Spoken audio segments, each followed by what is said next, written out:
Study of the Epistle of Hebrews last week. ನಾವು ಕಳೆದ ವಾರ ಇಬ್ರಿಯರಿಗೆ ಬರೆದ ಪತ್ರಿಕೆಯ ಆ ಒಂದು ಅಧ್ಯಯನವನ್ನು ಪ್ರಾರಂಭಿಸಿದೆವು. We looked at the background of this very important epistle. ಈ ಒಂದು ಪ್ರಾಮುಖ್ಯವಾದ ಪತ್ರಿಕೆಯ ಹಿನ್ನೆಲೆಯನ್ನು ನಾವು ನೋಡಿಕೊಂಡೆವು. I'm not going to go back into all of that. ಮತ್ತೆ ನಾನು ಅದಕ್ಕೆ ಹಿಂತಿರುಗಿ ಹೋಗುವುದಿಲ್ಲ. But the summary is this. ಅದರ ಸಾರಾಂಶ ಈ ರೀತಿ ಇದೆ. Many Jewish people became believers in Jesus Christ. ಅನೇಕ ಯಹೂದ್ಯ ಮತದವರು ಯೇಸು ಕ್ರಿಸ್ತನಲ್ಲಿ ನಂಬಿಕೆಟ್ಟು ವಿಶ್ವಾಸಿಗಳಾದರು. They stepped out of Judaism into Christian faith. ಅವರು ಯಹೂದ ಮತದಿಂದ ಹೊರಬಂದು ಕ್ರೈಸ್ತ ಮತವನ್ನ ಅಥವಾ ಕ್ರೈಸ್ತ ನಂಬಿಕೆಯನ್ನ ಅವರು ಸ್ವೀಕರಿಸಿಕೊಂಡರು. Thank you. Christava mata alla nambike. Thank you. So now they are thinking of going back. ಈಗ ಅವರು ಮತ್ತೆ ಹಿಂತಿರುಗಿ ತಮ್ಮ ಹಿಂದಿನ ಮತಕ್ಕೆ ಹೋಗಬೇಕೆಂಬುದಾಗಿ ಬಯಸುತ್ತಿದ್ದಾರೆ. In order to escape the persecution by their own countrymen. ಅವರ ಸ್ವಂತ ಜನರಿಂದ ಆಗುತ್ತಿರುವಂತಹ ಆ ಹಿಂಸಾಚಾರವನ್ನು ತಪ್ಪಿಸಿಕೊಳ್ಳಲಿಕ್ಕಾಗಿ. So the author again and again writes, let us go on, let us progress, let us press on. That's the key word repeated many times in this epistle. ಈ ಒಂದು ಪತ್ರಿಕೆಯ ಸಂಪಾದಕನು ಆತನು ಮತ್ತೆ ಮತ್ತೆ ಪುನಃ ಆತನು ಹೇಳುವವನಾಗಿರುತ್ತಾನೆ. ನಾವು ಮುಂದುವರಿಯೋಣ, ನಾವು ತಾಳಿಕೊಳ್ಳೋಣ, ನಾವು ಹೀಗೆ ಮುಂದುವರಿಯುತ್ತಾ ಹೋಗೋಣ ಎಂಬುದಾಗಿ ಅನೇಕ ಬಾರಿ ಈ ಪದವನ್ನು ಈ ಪತ್ರಿಕೆಯಲ್ಲಿ ಉಪಯೋಗಿಸಿದ್ದಾನೆ. The writer, whether it is Apostle Paul or someone else, God has kept it out of our understanding who the author is, but doesn't matter. This epistle fills with the supremacy of the Lord Jesus Christ.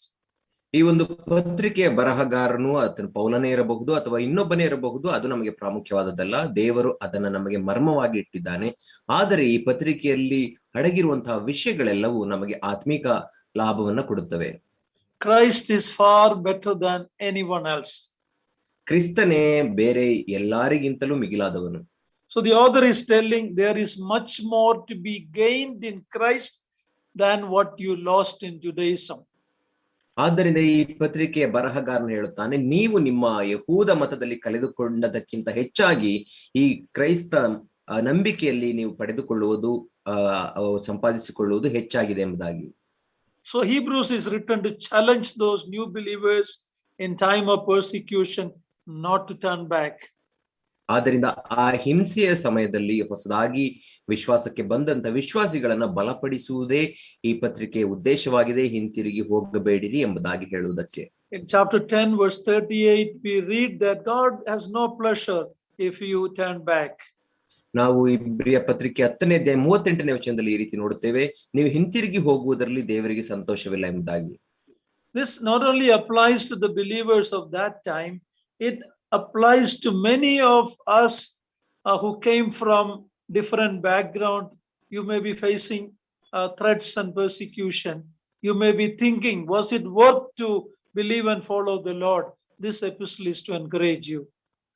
ಈ ಪತ್ರಿಕೆಯು ಕೇವಲ ಆ ದಿನದ ವಿಶ್ವಾಸಿಗಳಿಗಾಗಿ, ಹಿಂಸೆಯಲ್ಲಿ ದಾಟಿ ಹೋಗುತ್ತಿದ್ದವರಿಗಾಗಿ ಬರೆಯಲ್ಪಟ್ಟದ್ದಲ್ಲ. ಬದಲಾಗಿ ನಮ್ಮಲ್ಲಿಯೂ ಕೂಡ ಅನೇಕರು ಇಂತಹ ಹಿನ್ನೆಲೆಯಿಂದ ನಾವು ದಾಟಿ ಬಂದಿದ್ದೇವೆ. ನಾವು ಹಿಂಸೆಗಳನ್ನ ಅನುಭವಿಸುತ್ತಾ ಇದ್ದೇವೆ. ಮತ್ತೆ ನಾನು ಈ ನಂಬಿಕೆಯಲ್ಲಿ ಮುಂದುವರಿಯಬೇಕು ಅಥವಾ ಹಿಂತಿರುಗಿ ನನ್ನ ಹಿಂದಿನ ನಂಬಿಕೆಗೆ ಹೊರಟು ಹೋಗಬೇಕು ಎಂಬಂತ ಒಂದು ಗೊಂದಲದಲ್ಲಿ ನೀವಿದ್ದೀರಿ. ನಿಮಗೂ ಕೂಡ ಈ ಪತ್ರಿಕೆ ಬರೆಯಲ್ಪಟ್ಟಿದೆ. So with that we will start the epistle. We will read verse 1 to 3. ಈ ಒಂದು ಹಿನ್ನೆಲೆಯ ಮೂಲಕ ನಾವು ಈ ಪತ್ರಿಕೆಯನ್ನ ಪ್ರಾರಂಭಿಸೋಣ. 1ರಿಂದ 3ನೇ ವಚನದವರೆಗೆ ನಾವು ಓದಿಕೊಳ್ಳೋಣ. ಇಬ್ರಿಯರಿಗೆ ಬರೆದ ಪತ್ರಿಕೆ 1ನೇ ಅಧ್ಯಾಯ 1ರಿಂದ 3ನೇ ವಚನ. ಪುರಾತನ ಕಾಲದಲ್ಲಿ ನಮ್ಮ ಪಿತೃಗಳ ಸಂಗಡ ಪ್ರವಾದಿಗಳ ಬಾಯಿಂದ ಭಾಗವಾಗಿಯೂ ವಿಧ ವಿಧವಾಗಿಯೂ ಮಾತಾಡಿದ ದೇವರು ಈ ಅಂತ್ಯ ದಿನಗಳಲ್ಲಿ ನಮ್ಮ ಸಂಗಡ ಮಗನ ಮುಖಾಂತರ ಮಾತಾಡಿದ್ದಾನೆ. ಈತನನ್ನು ಎಲ್ಲಕ್ಕೂ ಬಾಧ್ಯನನ್ನಾಗಿ ನೇಮಿಸಿದನು. ಈತನ ಮೂಲಕವೇ ಜಗತ್ತನ್ನು ಉಂಟು ಮಾಡಿದನು. ಈತನು ದೇವರ ಪ್ರಭಾವದ ಪ್ರಕಾಶವು, ಆತನ ತತ್ವದ ಮೂರ್ತಿಯು, ತನ್ನ ಶಕ್ತಿಯ ವಾಕ್ಯದಿಂದ ಸಮಸ್ತಕ್ಕೆ ಆಧಾರವೂ ಆಗಿದ್ದು, ಪಾಪ ವಿಶುದ್ಧಿ ಮಾಡಿದ ಮೇಲೆ ಉನ್ನತ ಲೋಕದೊಳಗೆ ಮಹತ್ವವುಳ್ಳ ದೇವರ ಬಲಗಡೆಯಲ್ಲಿ ಆಸನಾರೂಢನಾದನು. May God give his rich blessing to us as we study the epistle of Hebrews.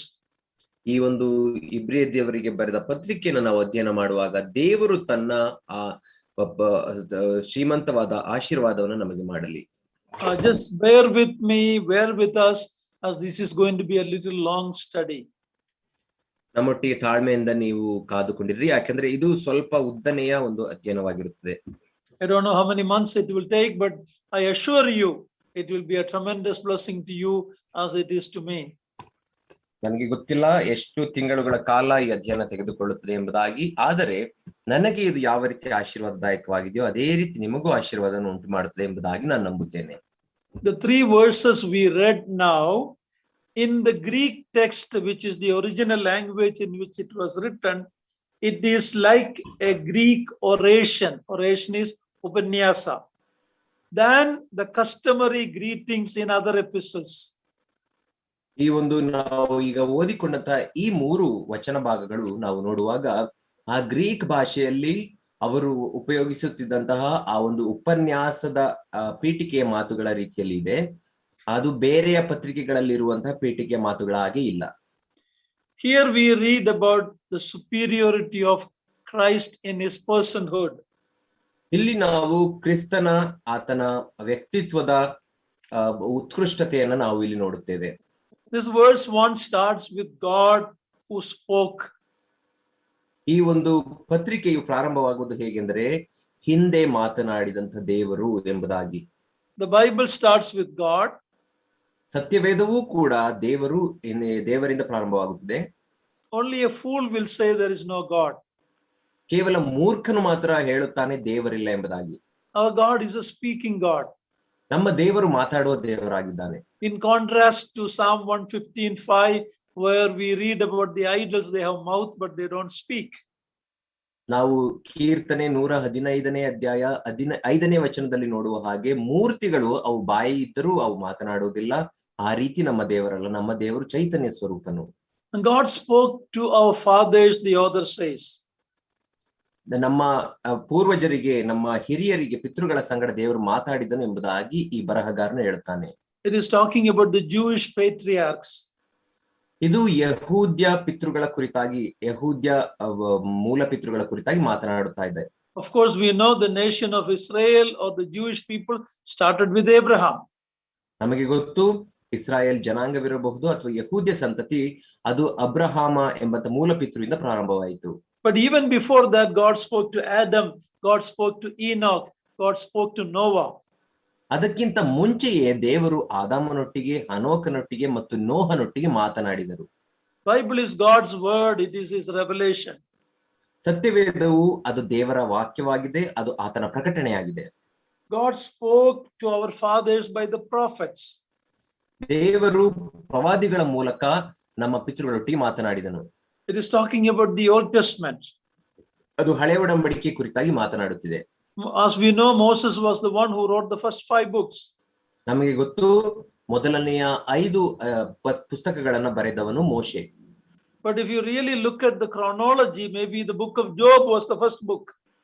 ನೀವು ಅದನ್ನ ಕ್ರಮಾನುಸಾರ ನೀವು ಸರಿಯಾಗಿ ನೋಡುವುದಾದರೆ ಯೋಬನ ಪುಸ್ತಕ ಅದು ಪ್ರಥಮವಾಗಿ ಬರಬೇಕು.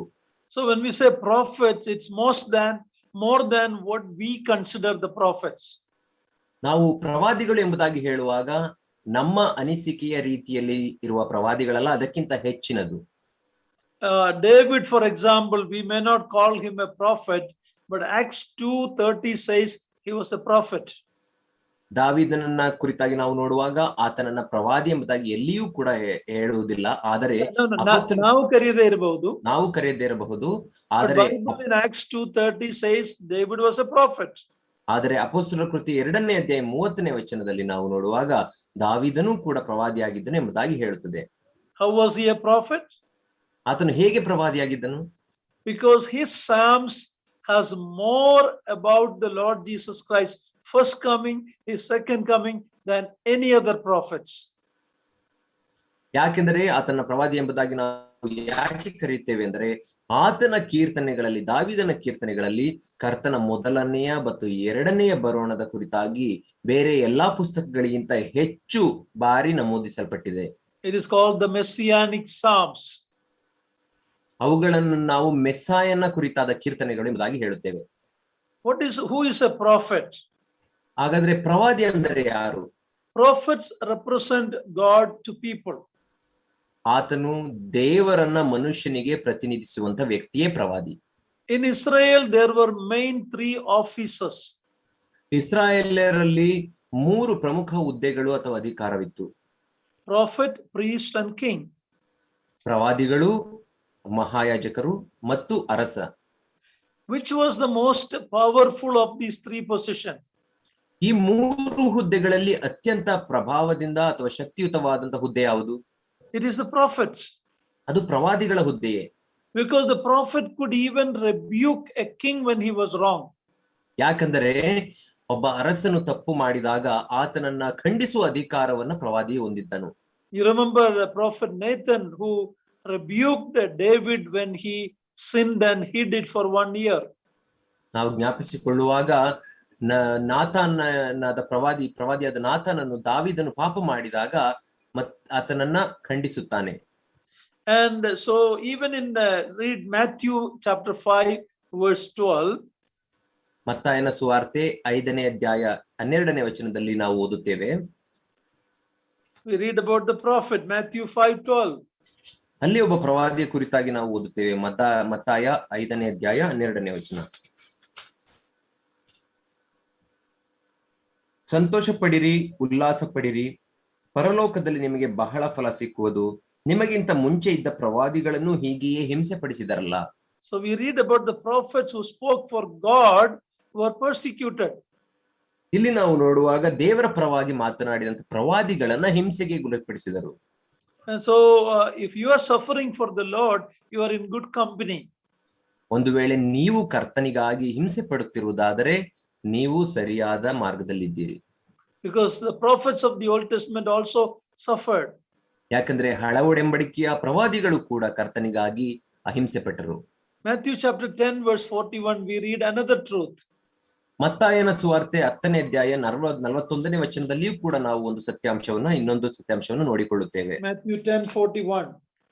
ಮತ್ತಾಯ ಸುವಾರ್ತೆ 10ನೇ ಅಧ್ಯಾಯ 41ನೇ ವಚನ.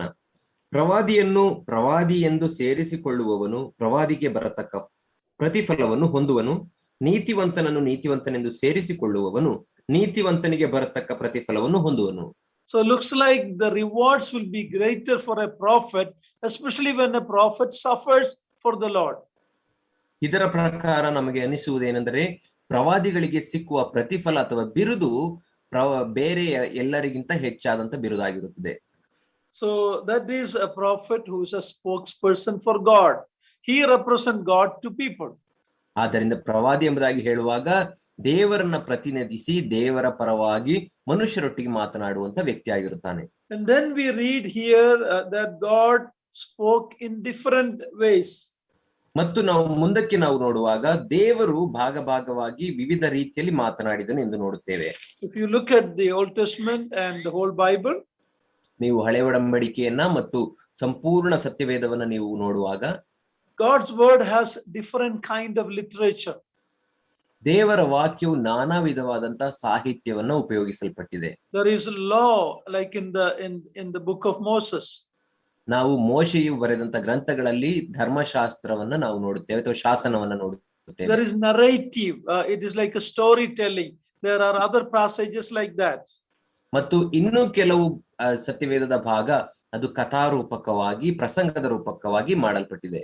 There is poetry like from Job to Song of Solomon. It is Jewish poetry. ಮತ್ತು ಇನ್ನು ಕೆಲವು ಪುಸ್ತಕಗಳು ಯೋಬನ ಪುಸ್ತಕ ಇರಬಹುದು ಅಥವಾ ಪರಮಗೀತ ಮತ್ತು ಕೀರ್ತನೆ ಪುಸ್ತಕಗಳು ಇವು ಒಂದು ಪದ್ಯ ರೂಪದಲ್ಲಿ ಬರೆಯಲ್ಪಟ್ಟಿವೆ. There's prophetical writings. ಮತ್ತು ಪ್ರವಾದಿಯ ಪುಸ್ತಕಗಳು ಕೂಡ ಬರೆಯಲ್ಪಟ್ಟಿವೆ. There are war story. ಮತ್ತು ಇನ್ನು ಕೆಲವು ಯುದ್ಧದ ಕಥನಗಳಿವೆ. There's love story. ಮತ್ತು ಪ್ರೇಮ ಕಥೆಗಳಿವೆ. Like Ruth and Song of Solomon, they're all love stories. ರೂತಳ ಪುಸ್ತಕ ಮತ್ತು ಪರಮಗೀತದ ಪುಸ್ತಕ ಅವು ಪ್ರೇಮ ಕಥೆಯ ಪುಸ್ತಕಗಳಾಗಿವೆ. The whole Bible is God's love letter to each one of his children.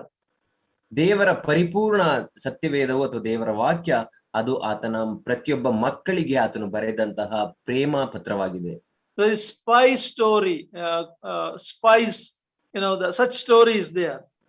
ಅಲ್ಲಿ ಗೂಢಚಾರರು ಕುರಿತಾಗಿ ಬರೆಯಲ್ಪಟ್ಟ ಪುಸ್ತಕಗಳು ಕೂಡ ಉಂಟು. There are historical accounts. ಮತ್ತು ಚಾರಿತ್ರಿಕೆಯ ಹಿನ್ನೆಲೆಯನ್ನ ಪವಿತ್ರ ಇತಿಹಾಸದ ಒಂದು ಸತ್ಯಾಂಶವನ್ನು ತಿಳಿಸಿಕೊಡುವಂತ ಪುಸ್ತಕಗಳುಂಟು. When you come to the New Testament, there is gospel accounts. ನೀವು ಹೊಸ ಒಡಂಬಡಿಕೆಗೆ ಬರುವಾಗ ಸುವಾರ್ತೆಯನ್ನು ಒಳಗೊಂಡ ಪುಸ್ತಕಗಳುಂಟು. And then there is epistles or doctrinal books. ಮತ್ತು ಪತ್ರಿಕೆಗಳು ಎಂಬುದಾಗಿ ಹೇಳುವಾಗ ಬೋಧನೆಯಿಂದ ಮತ್ತು ಸಿದ್ಧಾಂತಗಳಿಂದ ಕೂಡಿದಂತ ಪುಸ್ತಕ. Then there is apocalyptic books like Daniel and Revelation and Zechariah. ಮತ್ತು ದಾನಿಯೇಲ, ಜಕರ್ಯನ ಪುಸ್ತಕ ಮತ್ತು ಪ್ರಕಟಣೆಯ ಪುಸ್ತಕದ ರೀತಿಯ ಅಂತ್ಯಗತಿಗಳನ್ನ ತಿಳಿಸುವಂತ ಪುಸ್ತಕಗಳುಂಟು. And the book of Ezekiel. ಮತ್ತು ಎಹೆಜ್ಕೇಲ್ನ ಪುಸ್ತಕ. Bible is an amazing literature. ಸತ್ಯವೇದವು ಅದು ಅತ್ಯಂತ ಮನಮೋಹಕವಾದಂತಹ ಸಾಹಿತ್ಯವಾಗಿದೆ. Whatever you are liking, whether it is love story or war story or law or everything is in the word of God. ನಿಮಗೆ ಯಾವುದು ಇಷ್ಟವಾಗುತ್ತದೋ, ಯುದ್ಧದ ಕಥೆ ಇರಬಹುದು, ಪ್ರೇಮ ಕಥೆ ಇರಬಹುದು, ಅಥವಾ ಪ್ರವಾದನೆಯ ಪುಸ್ತಕಗಳಿರಬಹುದು, ಎಲ್ಲ ಸಾಹಿತ್ಯ ರೂಪವೂ ಇದರಲ್ಲಿ ಒಳಗೊಂಡಿದೆ. There's no other books like that. ಸತ್ಯವೇದದ ರೀತಿ ಇರುವಂತಹ ಬೇರೆ ಯಾವುದೇ ಪುಸ್ತಕವೂ ಇಲ್ಲ. Then it says God spoke at different time. ಅಲ್ಲಿ ನಾವು ನೋಡುವಾಗ ದೇವರು ನಾನಾ ವಿಧದಲ್ಲಿ ಭಾಗವಾಗಿ ಬೇರೆ ಸಮಯಗಳಲ್ಲಿ ಮಾತನಾಡಿದನು ಎಂದು ನೋಡುತ್ತೇವೆ. God spoke, the first person that spoke a prophecy is Enoch. ಮೊದಲನೇದಾಗಿ ಪ್ರವಾದನೆಯನ್ನ ಮಾತನಾಡಿದಂತಹ ವ್ಯಕ್ತಿ ಯಾರು ಎಂದು ನಾವು ನೋಡುವುದಾದ್ರೆ ಆತನು ಹನೋಕನು. But we don't read that in Genesis, we read that in the epistle of Jude. ಆದರೆ ಅದನ್ನು ನಾವು ಆದಿಕಾಂಡದಲ್ಲಿ ಆತನ ಕುರಿತಾಗಿ ಓದುವುದಿಲ್ಲ, ಬದಲಾಗಿ ಯೂದನ ಪುಸ್ತಕದಲ್ಲಿ ಅದನ್ನು ಓದುತ್ತೇವೆ. It's one of the first prophecies in the Bible. ಸತ್ಯವೇದದಲ್ಲಿ ಕೊಡಲ್ಪಟ್ಟಿರುವಂತಹ ಮೊದಲನೆಯ ಪ್ರವಾದನೆ ಎಂದರೆ ಅದು ಹನೋಕನ ಪ್ರವಾದನೆ. The Holy Spirit revealed it only in the New Testament. ಆದರೆ ಪವಿತ್ರ ಆತ್ಮನು ಅದನ್ನ ಹೊಸ ಒಡಂಬಡಿಕೆಯಲ್ಲಿ ಮಾತ್ರ ನಮಗೆ ಪ್ರಕಟಿಸಿದನು. Read Jude verse 14 and 15. ನಾವು ಯೂದನ ಪತ್ರಿಕೆ 14 ಮತ್ತು 15ನೇ ವಚನವನ್ನ ಓದಿಕೊಳ್ಳೋಣ. ಇಂಥವರ ವಿಷಯದಲ್ಲೇ ಆದಾಮನಿಗೆ 7ನೆಯ ತಲೆಯವನಾದ ಹನೋಕನು, ಇಗೋ ಕರ್ತನು ಲಕ್ಷಾಂತರ ಪರಿಶುದ್ಧ ದೂತರನ್ನು ಕೂಡಿಕೊಂಡು ಎಲ್ಲರಿಗೆ ನ್ಯಾಯ ತೀರಿಸುವುದಕ್ಕೂ ಭಕ್ತಿಹೀನರೆಲ್ಲರೂ ಮಾಡಿದ ಭಕ್ತಿ ಇಲ್ಲದ ಎಲ್ಲಾ ಕೃತ್ಯಗಳ ವಿಷಯವಾಗಿ ಮತ್ತು ಭಕ್ತಿ ಇಲ್ಲದ ಪಾಪಿಷ್ಟರು ತನ್ನ ಮೇಲೆ ಹೇಳಿದ ಎಲ್ಲಾ ಕಠಿಣವಾದ ಮಾತುಗಳ ವಿಷಯವಾಗಿ ಅವರನ್ನು ಖಂಡಿಸುವುದಕ್ಕೂ ಬಂದನು ಎಂಬುದಾಗಿ ಪ್ರವಾದಿಸಿದನು. So it is mostly about the second coming of the Lord. ಇದು ಕರ್ತನ 2ನೇ ಬರೋಣದ ಕುರಿತಾಗಿ ಮಾತನಾಡುತ್ತಾ ಇದೆ. The first coming, the first prophet, actually God revealed in Genesis 3:15 that the seed of the woman will crush the head of the serpent. ಕರ್ತನ ಮೊದಲನೆಯ ಬರೋಣದ ಕುರಿತಾದ ಪ್ರವಾದನೆ ಅದು ಆದಿಕಾಂಡ 3ನೇ ಅಧ್ಯಾಯ 15ನೇ ವಚನದಲ್ಲಿ ದೇವರು ಹೇಳಿದನು, ಈ ಸ್ತ್ರೀಯ ಸಂತಾನವು ನಿನ್ನ ತಲೆಯನ್ನು ಜಜ್ಜುವುದು ಎಂಬುದಾಗಿ. Only in between Malachi and Matthew, or the coming of John the Baptist, there were only 400 years when God did not speak to the nation of Israel. ನಾವು ನೋಡುವಾಗ ಮಲಾಕಿಯನ ಗ್ರಂಥಕ್ಕೂ ಮತ್ತಾಯನ ಸುವಾರ್ತೆಯ ಪುಸ್ತಕ ಬರೆಯಲ್ಪಟ್ಟಂತಹ ಆ ಮಧ್ಯದ ಕಾಲ 400 ವರ್ಷಗಳ ಕಾಲ ದೇವರು ಆತನು ಮೌನವಾಗಿದ್ದನು, ಯಾರೊಟ್ಟಿಗೂ ಮಾತನಾಡಲಿಲ್ಲ, ಪ್ರವಾದಿಯ ಸ್ನಾನಿಕನಾದ ಯೋಹಾನನು ಬರುವವರೆಗೂ. That's because of the continuous sin of his children, the nation of Israel. ಅದು ಯಾಕೆ ಅಂದರೆ ಇಸ್ರಾಯೇಲರು ಪಾಪದಲ್ಲೇ ಮುಂದುವರಿಯುತ್ತಾ ಇದ್ದದ ಕಾರಣ ತನ್ನ ಮಕ್ಕಳಾದ ಇಸ್ರಾಯೇಲರ ಪಾಪದ ನಿಮಿತ್ತ ಆತನು ಮೌನವಾಗಿದ್ದನು. But otherwise our God is a God who spoke and revealed. ಅದರ ಹೊರತಾಗಿ ನಮ್ಮ ದೇವರು ಮಾತಾಡುವ ದೇವರಾಗಿದ್ದಾನೆ, ಪ್ರಕಟಪಡಿಸುವ ದೇವರಾಗಿದ್ದಾನೆ. And then it says God used different agents to speak. ಅಲ್ಲಿ ನಾವು ನೋಡುವಾಗ ದೇವರು ತಾನು ಮಾತನಾಡುವುದಕ್ಕಾಗಿ ಅನೇಕ ಮಧ್ಯವರ್ತಿಗಳನ್ನ ಆರಿಸಿಕೊಂಡನು ಎಂಬುದಾಗಿ ನಾವು ನೋಡುತ್ತೇವೆ. They are called the prophets. ಅವರುಗಳನ್ನ ಪ್ರವಾದಿಗಳು ಎಂಬುದಾಗಿ ಕರೆಯುತ್ತೇವೆ. But the greatest of them is the Lord Jesus Christ. ಅವರೆಲ್ಲರಿಗಿಂತ ದೊಡ್ಡ ಪ್ರವಾದಿ ಯಾರೆಂದರೆ ನಮ್ಮ ಕರ್ತನಾದ ಯೇಸು ಕ್ರಿಸ್ತನೇ. Because he is the Son of God. ಯಾಕಂದ್ರೆ ಆತನು ದೇವರ ಕುಮಾರನು. Jesus Christ is God's final word to mankind. ಮನುಷ್ಯನಿಗೆ ದೇವರಿಂದ ಕೊಡಲ್ಪಟ್ಟಂತಹ ಕಡೆಯ ಮಾತುಗಳದು ಕ್ರಿಸ್ತನ ಮೂಲಕ ಬಂದವು. God did spoke to his people in the Old Testament, but the revelation given in his Son is superior. ದೇವರು ಹಳೆಯ ಒಡಂಬಡಿಕೆಯಲ್ಲೂ ಕೂಡ ಮನುಷ್ಯರೊಟ್ಟಿಗೆ ಮಾತನಾಡಿದನು, ಆದರೆ ತನ್ನ ಮಗನ ಮುಖಾಂತರ ಕೊಡಲ್ಪಟ್ಟ ಪ್ರಕಟಣೆಯು ಅದೆಲ್ಲದಕ್ಕಿಂತ ಮಿಗಿಲಾದದ್ದು. But the Old Testament revelation was partial and fragment. ಆದರೆ ಹಳೆಯ ಒಡಂಬಡಿಕೆಯ ದೇವರ ಪ್ರಕಟಣೆ ಅದು ತಾತ್ಕಾಲಿಕವಾದದ್ದು ಮತ್ತು ಕೇವಲ ಅಲ್ಪವಾದದ್ದು, ಅಪೂರ್ಣವಾದದ್ದು. And God spoke through Moses, the judges, the period of the kings, and all these different times God spoke. ದೇವರು ಮೋಶೆ ಮುಖಾಂತರ, ನ್ಯಾಯಸ್ಥಾಪಕರ ಮುಖಾಂತರ ಮತ್ತು ಅರಸರಗಳ ಮುಖಾಂತರ ಮಾತನಾಡಿದನು. ಈ ರೀತಿ ದೇವರು ನಾನಾ ವಿಧದಲ್ಲಿ ಮಾತನಾಡಿದನು. And we read God spoke in different ways. ಮತ್ತು ದೇವರು ಅನೇಕ ರೀತಿಯಲ್ಲಿ ಮಾತನಾಡಿದನು ಎಂಬುದಾಗಿಯೂ ನಾವು ನೋಡುತ್ತೇವೆ. For example, he used the symbols such as tabernacle and the equipments in it to reveal his greater truth about his son.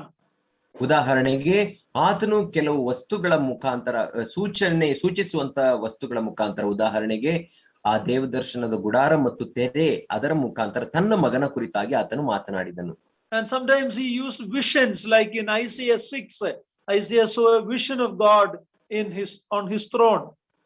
ಅನೇಕ ಬಾರಿ ದೇವರು ತನ್ನ ಆ ಒಂದು ದರ್ಶನದ ಮುಖಾಂತರ ಮಾತನಾಡಿದನು. ಉದಾಹರಣೆಗೆ ಯೆಶಾಯನ ಗ್ರಂಥ 6ನೇ ಅಧ್ಯಾಯದಲ್ಲಿ ನಾವು ನೋಡುವಾಗ ಆತನು ಯೆಹೋವನ ದರ್ಶನವನ್ನ ನೋಡಿದನು. Sometimes he revealed through dreams, as we see in Daniel chapter 2. ನಾವು ದಾನಿಯೇಲನ ಗ್ರಂಥ 2ನೇ ಅಧ್ಯಾಯದಲ್ಲಿ ನೋಡುವ ಪ್ರಕಾರ ಆತನು ಸ್ವಪ್ನಗಳ ಮೂಲಕ ಮನುಷ್ಯರೊಟ್ಟಿಗೆ ಮಾತನಾಡಿದನು. Sometimes he spoke through the angels, as we see in Daniel 8. ದಾನಿಯೇಲ 8ನೇ ಅಧ್ಯಾಯದಲ್ಲಿ ನಾವು ನೋಡುವ ಹಾಗೆ ಕೆಲವು ಸಂದರ್ಭದಲ್ಲಿ ಆತನು ತನ್ನ ದೇವದೂತರ ಮುಖಾಂತರ ಮಾತನಾಡಿದನು. Sometimes it was oral, by word, sometimes it was written. ಕೆಲವು ಸಂದರ್ಭದಲ್ಲಿ ಆತನು ಬಾಯಿ ಮಾತಿನ ಮುಖಾಂತರ ಮಾತನಾಡಿದನು, ಕೆಲವು ಸಂದರ್ಭದಲ್ಲಿ ಬರೆಯಲ್ಪಟ್ಟ ವಚನಗಳ ಮೂಲಕ ಮಾತನಾಡಿದನು. Sometimes God spoke directly, like in the book of Numbers. ನಾವು ಅರಣ್ಯಕಾಂಡ ಪುಸ್ತಕದಲ್ಲಿ ನೋಡುವ ಪ್ರಕಾರ ದೇವರು ಕೆಲವೊಂದು ಸಾರಿ ನೇರವಾಗಿ ಮಾತನಾಡಿದನು. In these different ways, God's revelation was given bit by bit, little by little. ಈ ರೀತಿ ದೇವರು ತನ್ನ ಪ್ರಕಟಣೆಯನ್ನ ಭಾಗವಾಗಿ ಹಂತ ಹಂತವಾಗಿ ಮಾತನಾಡುತ್ತಾ ಬಂದನು. All those inspired writers, they only had the fragment of the truth. ದೇವರ ಆತ್ಮನಿಂದ ಪ್ರೇರೇಪಿಸಲ್ಪಟ್ಟಂತ ಈ ಎಲ್ಲಾ ಬರಹಗಾರರು ಸಂಪೂರ್ಣ ಸತ್ಯದ ಕೆಲವು ಭಾಗವನ್ನ ಮಾತ್ರ ಬರೆದರು. But now we see a different time. It is called God spoke in time past, ಪುರಾತನ ಕಾಲದಲ್ಲಿ, but now in these last days. ನಾವು ಇಲ್ಲಿ ಬೇರೆ ಬೇರೆ ಕಾಲಗಳ ಕುರಿತಾಗಿ ಮಾತನಾಡುತ್ತೇವೆ. ಇಲ್ಲಿ ಹಿಂದಿನ ಕಾಲ ಅಥವಾ ಪುರಾತನ ಕಾಲದಲ್ಲಿ ಮಾತನಾಡಿದನು ಎಂಬುದಾಗಿ ನೋಡುವಾಗ, ಅದಾದ ನಂತರ ಈಗಿನ ಕಾಲದಲ್ಲಿ ಅಥವಾ ಇಂದು ಎಂಬುದಾಗಿ ಇಲ್ಲಿ ನೋಡುತ್ತೇವೆ. ಅಂತ್ಯಕಾಲದಲ್ಲಿ, in the last days, ಅಂತ್ಯ ದಿನಗಳಲ್ಲಿ ಎಂಬುದಾಗಿ ನೋಡುತ್ತೇವೆ. What does it mean by the last days? ಅಂತ್ಯ ದಿನಗಳು ಎಂಬುದಾಗಿ ಹೇಳುವಾಗ ಅದರ ಅರ್ಥವೇನು? It refers to the time of Messiah. ಅದರ ಅರ್ಥ ಮೆಸ್ಸಿಯನ ದಿನಗಳು. In other words, from his first coming to his second coming, that the Bible calls the last days. ಸತ್ಯವೇದವು ಮೆಸ್ಸಾಯನ ಮೊದಲನೇ ಬರೋಣ ಮತ್ತು ಎರಡನೇ ಬರೋಣದ ಮಧ್ಯದಲ್ಲಿ ಇರುವಂತಹ ಕಾಲವನ್ನ ಕಡೆಯ ದಿನಗಳು ಎಂಬುದಾಗಿ ಕರೆಯುತ್ತದೆ. The Old Testament prophets looked ahead to Christ's coming. ಹಳೆಯ ಒಡಂಬಡಿಕೆಯ ಪ್ರವಾದಿಗಳು ಕ್ರಿಸ್ತನ ಬರುವಿಕೆಯನ್ನ ಮುನ್ನೋಡುವವರಾಗಿದ್ದರು. Now the author of epistle to Hebrew says, we are in the fulfillment of what the Old Testament prophets looked forward to. ಈಗ ಇಬ್ರಿಯರಿಗೆ ಬರೆದ ಪತ್ರಿಕೆ ಗ್ರಂಥಕರ್ತನು ಆತನು ಹೇಳುತ್ತಾನೆ, ಈಗ ನಾವು ಆ ಒಂದು ಕರ್ತನು ಪ್ರವಾದಿಸಲ್ಪಟ್ಟಂತಹ ಆ ದಿನಗಳ ನೆರವೇರುವಿಕೆ ಹತ್ತಿರದಲ್ಲಿದ್ದೇವೆ ಎಂಬುದಾಗಿ ಹೇಳುತ್ತಾನೆ. Now when he says in the olden days God spoke by the prophets, ಆತನು ಹಳೆಯ ಪುರಾತನ ದಿನಗಳಲ್ಲಿ ದೇವರು ಪ್ರವಾದಿಗಳ ಮೂಲಕ ಮಾತನಾಡಿದನು ಎಂಬುದಾಗಿ ಹೇಳುವಾಗ, he is not belittling the revelation through the prophets. He is not underestimating. It is very important. ಆತನು ಪ್ರವಾದಿಗಳ ಮೂಲಕ ಹೇಳಲ್ಪಟ್ಟಂತ ಆ ಪ್ರವಾದನೆಯ ಮಾತುಗಳನ್ನ ಅಲ್ಲಗಳೆಯುತ್ತಿಲ್ಲ. He is not telling that forget the Old Testament, only the revelation through Jesus Christ, New Testament. No, he is telling God spoke through them, and now final word is through his son. ಆತನು ಹಳೆಯ ಒಡಂಬಡಿಕೆಯ ಪ್ರವಾದನೆಯ ಗ್ರಂಥಗಳನ್ನ ಕಡೆಗಣಿಸಿರಿ, ಅವ ಅವಶ್ಯಕತೆ ಇಲ್ಲ ಎಂಬುದಾಗಿ ಹೇಳುತ್ತಿಲ್ಲ. ಬದಲಾಗಿ ಅವು ಕೂಡ ಪ್ರಾಮುಖ್ಯ, ಆದರೆ ಅಂತ್ಯ ದಿನಗಳಲ್ಲಿ ತನ್ನ ಮಗನ ಮುಖಾಂತರ ಮಾತಾಡಿದ್ದಾನೆ, ಅದು ಪ್ರಾಮುಖ್ಯ ಎಂಬುದಾಗಿ ಹೇಳುತ್ತಿದ್ದಾನೆ. Many believers don't read the Old Testament. ಅನೇಕ ವಿಶ್ವಾಸಿಗಳು ಹಳೆ ಒಡಂಬಡಿಕೆಯನ್ನು ಓದುವುದಿಲ್ಲ. Some of the books find it difficult. ಅನೇಕ ಪುಸ್ತಕಗಳು ಅವು ಓದಲಿಕ್ಕೆ ಕಠಿಣವಾದವುಗಳು ಎಂಬುದಾಗಿ ನೆನೆಸುತ್ತಾರೆ. But without the Old Testament, we will not understand the New Testament. ಆದರೆ ಹಳೆ ಒಡಂಬಡಿಕೆಯನ್ನ ಅರ್ಥ ಮಾಡಿಕೊಳ್ಳದೆ ನಾವು ಹೊಸ ಒಡಂಬಡಿಕೆಯನ್ನ ಅರ್ಥ ಮಾಡಿಕೊಳ್ಳಲಿಕ್ಕೆ A ಸಾಧ್ಯವಿಲ್ಲ. good grasp of the Old Testament will help you to understand the New Testament far better. ಹಳೆಯ ಒಡಂಬಡಿಕೆಯ ಒಳ್ಳೆಯ ಅಧ್ಯಯನ ಮತ್ತು ಅದರ ಅರ್ಥ ಜ್ಞಾನ ನಿಮಗೆ ಹೊಸ ಒಡಂಬಡಿಕೆ ಇನ್ನೂ ಹೆಚ್ಚಾಗಿ ಅರ್ಥ ಮಾಡಿಕೊಳ್ಳಲಿಕ್ಕೆ ಸಹಾಯ ಮಾಡುತ್ತದೆ. Old Testament, if it's like a foundation, the New Testament is the superstructure. ಹಳೆಯ ಒಡಂಬಡಿಕೆ ಅದು ಒಂದು ಅಸ್ಥಿವಾರದ ಹಾಗೆ ಇರುವುದಾದರೆ ಹೊಸ ಒಡಂಬಡಿಕೆ ಅದರ ಮೇಲೆ ಕಟ್ಟಲ್ಪಡುವ ಕಟ್ಟಡದ ಹಾಗಿದೆ. We need both. ನಮಗೆ ಎರಡೂ ಕೂಡ ಅವಶ್ಯಕತೆ ಇದೆ. And the Old Testament is telling he is coming. The New Testament is telling he has come. ಹಳೆಯ ಒಡಂಬಡಿಕೆಯು ಆತನು ಬರುತ್ತಾನೆ ಎಂಬುದಾಗಿ ಮಾತನಾಡುತ್ತದೆ, ಆದರೆ ಹೊಸ ಒಡಂಬಡಿಕೆಯು ಆತನು ಬಂದನು ಎಂದು ಹೇಳುತ್ತದೆ. But the New Testament revelation is superior because God has spoken to us by his Son. ಆದರೆ ಹೊಸ ಒಡಂಬಡಿಕೆ ಅದು ಅತ್ಯಂತ ಉತ್ಕೃಷ್ಟವಾದದ್ದು, ಯಾಕಂದರೆ ಆತನು ತನ್ನ ಮಗನ ಮುಖಾಂತರ ನಮ್ಮೊಟ್ಟಿಗೆ ಮಾತನಾಡಿದ್ದಾನೆ. The original text says God has spoken to us in his Son. ಮೂಲ ಗ್ರಂಥದಲ್ಲಿ ನಾವು ನೋಡುವಾಗ ಈ ಒಂದು ಪದ ಯಾವ ರೀತಿ ಉಪಯೋಗಿಸಲ್ಪಟ್ಟಿದೆ ಅಂದರೆ ಆತನು ತನ್ನ ಮಗನಲ್ಲಿ ಮಾತನಾಡಿದನು ಎಂಬುದಾಗಿ ಹೇಳಲ್ಪಟ್ಟಿದೆ. Now we have a son type of revelation superior to the revelation through the prophets. ಈಗ ನಮಗೆ ಮಗನ ರೀತಿಯಾದಂತಹ ಪ್ರಕಟಣೆ ಉಂಟು, ಅದು ಹಳೆಯ ಒಡಂಬಡಿಕೆಯ ಪ್ರವಾದಿಗಳ ಪ್ರಕಟಣೆಗಳಿಗಿಂತಲೂ ಅತ್ಯುನ್ನತವಾದ ಪ್ರಕಟಣೆ. The readers of this epistle highly valued the prophets of the Old Testament. ಈ ಒಂದು ಪತ್ರಿಕೆಯನ್ನ ಓದುವವರು ಹಳೆಯ ಒಡಂಬಡಿಕೆಯ ಪ್ರವಾದಿಗಳನ್ನ ಹೆಚ್ಚಿನ ಸ್ಥಾನದಲ್ಲಿ ಅವರಿಗೆ ಗೌರವಯುತವಾಗಿ ನೋಡುತ್ತಿದ್ದಂತವರು. Now the author is saying you must regard the Son of God even more highly. ಆದ್ದರಿಂದ ಈ ಒಂದು ಪತ್ರಿಕೆಯ ಬರಹಗಾರನು ಹೇಳುತ್ತಾನೆ, ನೀವು ದೇವರ ಮಗನನ್ನ ಆ ಪ್ರವಾದಿಗಳಿಗಿಂತ ಹೆಚ್ಚಾಗಿ ನೆನೆಸಬೇಕು, ಆತನನ್ನು ನೋಡಬೇಕು ಎಂಬುದಾಗಿ ಹೇಳುತ್ತಾನೆ. In verse 2 and 3, 2 ಮತ್ತು 3ನೇ ವಚನದಲ್ಲಿ we read about the superiority of his Son and his work. ನಾವು ಆತನ ಮಗನ ಕಾರ್ಯಗಳ ಮತ್ತು ಆತನ ಉತ್ಕೃಷ್ಟತೆಯ ಕುರಿತಾಗಿ ನೋಡುತ್ತೇವೆ. A son type of revelation is better and superior. ಮಗನ ರೀತಿಯ ಪ್ರಕಟಣೆ ಅದು ಉತ್ತಮವಾದದ್ದು ಮತ್ತು ಅತ್ಯುನ್ನತವಾದದ್ದು. The author presents 7 facts to show the superiority of the revelation through the Son. ಮಗನ ಮೂಲಕ ಮಾಡಲ್ಪಟ್ಟಂತ ಪ್ರಕಟಣೆಯ ಉನ್ನತೆಯನ್ನ ತೋರಿಸುವುದಕ್ಕಾಗಿ ಈ ಬರಹಗಾರನು 7 ಕಾರಣಗಳನ್ನ ಆಧಾರಗಳನ್ನ ತೋರಿಸುತ್ತಾನೆ. Let us read verse 2 and 3 once more. ನಾವು 2 ಮತ್ತು 3ನೇ ವಚನವನ್ನು ಮತ್ತೊಮ್ಮೆ ಓದಿಕೊಳ್ಳೋಣ. ವಿಧ ವಿಧವಾಗಿಯೂ ಮಾತಾಡಿದ ದೇವರು ಈ ಅಂತ್ಯ ದಿನಗಳಲ್ಲಿ ನಮ್ಮ ಸಂಗಡ ಮಗನ ಮುಖಾಂತರ ಮಾತಾಡಿದ್ದಾನೆ. ಈತನನ್ನು ಎಲ್ಲಕ್ಕೂ ಬಾಧ್ಯನನ್ನಾಗಿ ನೇಮಿಸಿದನು. ಈತನ ಮೂಲಕವೇ ಜಗತ್ತನ್ನು ಉಂಟು ಮಾಡಿದನು.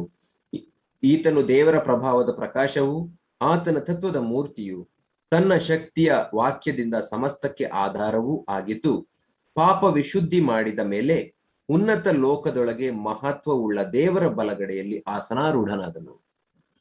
The first fact is that this Son is appointed as the heir of all things.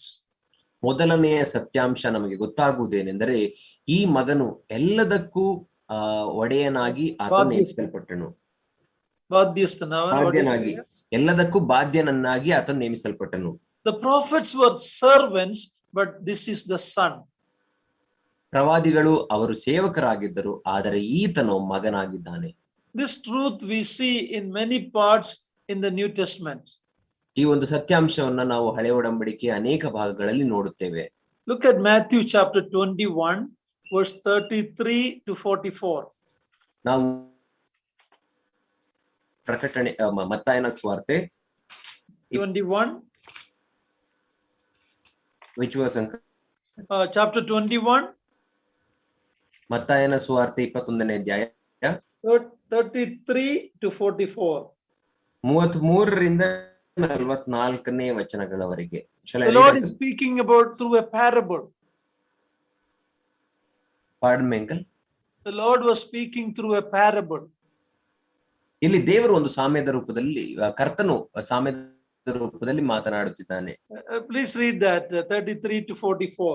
33ರಿಂದ 44ನೇ ವಚನಗಳವರೆಗೆ ನಾವು ಓದಿಕೊಳ್ಳೋಣ. ಮತ್ತಾಯ 21ನೇ ಅಧ್ಯಾಯ 33ರಿಂದ 44ನೇ ವಚನ. ಮತ್ತೊಂದು ಸಾಮ್ಯವನ್ನು ಕೇಳಿರಿ. ಒಬ್ಬ ಮನೆಯ ಯಜಮಾನನಿದ್ದನು.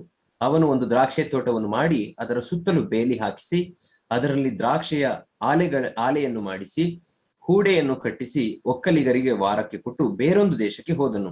ಫಲಕಾಲ ಹತ್ತರವಾದಾಗ ತನಗೆ ಬರಬೇಕಾದ ಹಣ್ಣುಗಳನ್ನು ತೆಗೆದುಕೊಂಡು ಬರುವುದಕ್ಕಾಗಿ ಆ ಒಕ್ಕಲಿಗರ ಬಳಿಗೆ ತನ್ನ ಆಳುಗಳನ್ನು ಕಳುಹಿಸಲು ಒಕ್ಕಲಿಗರು ಅವನ ಆಳುಗಳನ್ನು ಹಿಡುಕೊಂಡು ಒಬ್ಬನನ್ನು ಹೊಡೆದರು, ಒಬ್ಬನನ್ನು ಕಡಿದು ಹಾಕಿದರು, ಒಬ್ಬನನ್ನು ಕಲ್ಲೆಸೆದು ಕೊಂದರು. ಪುನಃ ಮೊದಲಿನವರಿಗಿಂತ ಹೆಚ್ಚು ಮಂದಿ ಆಳುಗಳನ್ನು ಕಳುಹಿಸಿದನು. ಅವರಿಗೂ ಹಾಗೆ ಮಾಡಿದರು. ಕಡೆಯಲ್ಲಿ ನನ್ನ ಮಗನಿಗಾದರೂ ಮರ್ಯಾದೆ ತೋರಿಸಾರು ಅಂದುಕೊಂಡು ತನ್ನ ಮಗನನ್ನು ಅವರ ಬಳಿಗೆ ಕಳುಹಿಸಿದನು. ಆದರೆ ಆ ಒಕ್ಕಲಿಗರು ಅವನ ಮಗನನ್ನು ಕಂಡು, ಇವನೇ ಬಾಧ್ಯಸ್ಥನು, ಬನ್ನಿ ಇವನನ್ನು ಕೊಂದು ಹಾಕೋಣ, ಇವನ ಸ್ವಾಸ್ಥ್ಯವನ್ನು ನಾವೇ ತೆಗೆದುಕೊಳ್ಳೋಣ ಎಂದು ತಮ್ಮೊಳಗೆ ಮಾತಾಡಿಕೊಂಡು ಅವನನ್ನು ಹಿಡಿದು ದ್ರಾಕ್ಷೆ ತೋಟದಿಂದ ಹೊರಕ್ಕೆ ದೊಬ್ಬಿ ಕೊಂದು ಹಾಕಿದರು. ಹಾಗಾದರೆ ದ್ರಾಕ್ಷೆ ತೋಟದ ದನಿಯು ಬಂದಾಗ ಆ ಒಕ್ಕಲಿಗರಿಗೆ ಏನು ಮಾಡುವನು ಅಂದನು.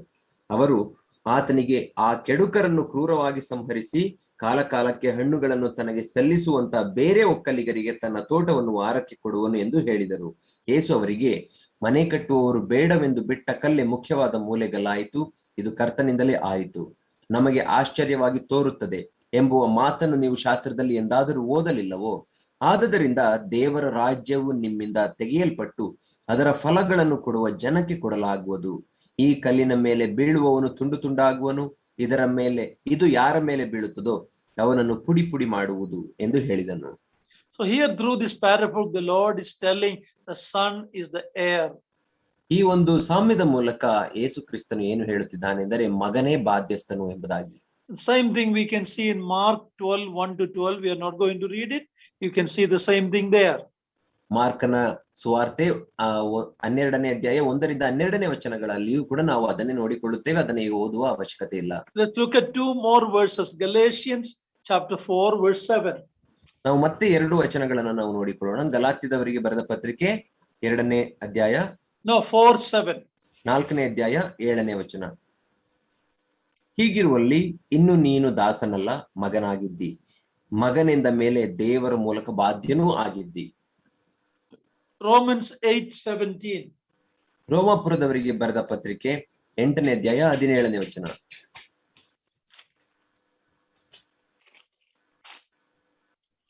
ಮಕ್ಕಳಾಗಿದ್ದರೆ ಬಾಧ್ಯರಾಗಿದ್ದೇವೆ, ದೇವರಿಗೆ ಬಾಧ್ಯರು, ಕ್ರಿಸ್ತನೊಂದಿಗೆ ಬಾಧ್ಯರು.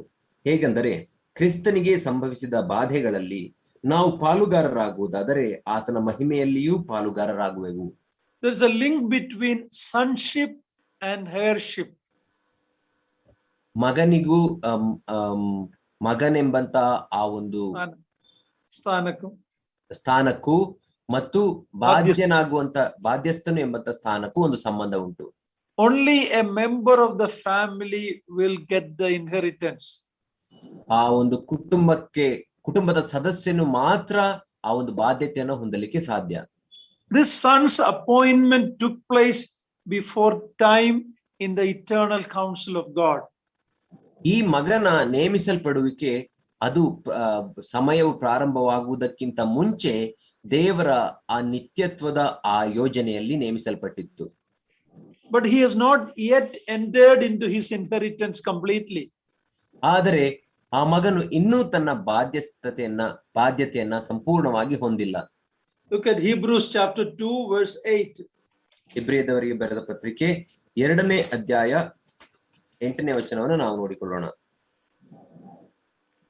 ಎಲ್ಲವನ್ನೂ ಅವನ ಪಾದಗಳ ಕೆಳಗೆ ಹಾಕಿ ಅವನಿಗೆ ಅಧೀನ ಮಾಡಿದೆಯಲ್ಲವೇ ಎಂದು ಸ್ಪಷ್ಟವಾಗಿ ಹೇಳಿದನು. ಆತನು ಎಲ್ಲವನ್ನೂ ಮನುಷ್ಯನಿಗೆ ಅಧೀನ ಮಾಡಿದನೆಂಬುದರಲ್ಲಿ ಅವನಿಗೆ ಒಂದನ್ನಾದರೂ ಅಧೀನ ಮಾಡದೆ ಬಿಡಲಿಲ್ಲವೆಂದು ಹೇಳಿದ ಹಾಗಾಯಿತು. ಆದರೆ ಎಲ್ಲವೂ ಅವನಿಗೆ ಅಧೀನವಾಗಿರುವುದನ್ನು ನಾವು ಇನ್ನೂ ಕಾಣುವುದಿಲ್ಲ. Even though he is the heir of everything is still not subject to him. ಹೌದು, ಆತನೇ ಎಲ್ಲದಕ್ಕೂ ಬಾಧ್ಯಸ್ಥನಾಗಿದ್ದರೂ ಕೂಡ ಎಲ್ಲವೂ ಇನ್ನೂ ಆತನಿಗೆ ಅಧೀನವಾಗಿಲ್ಲ ಸಂಪೂರ್ಣವಾಗಿ. That will happen at his second coming. ಅದು ಯಾವಾಗ ಆಗುತ್ತದೆ ಅಂದರೆ ಆತನ 2ನೇ ಬರೋಣದಲ್ಲಿ ಅದು ನೆರವೇರುತ್ತದೆ. Look at chapter 9, verse 28.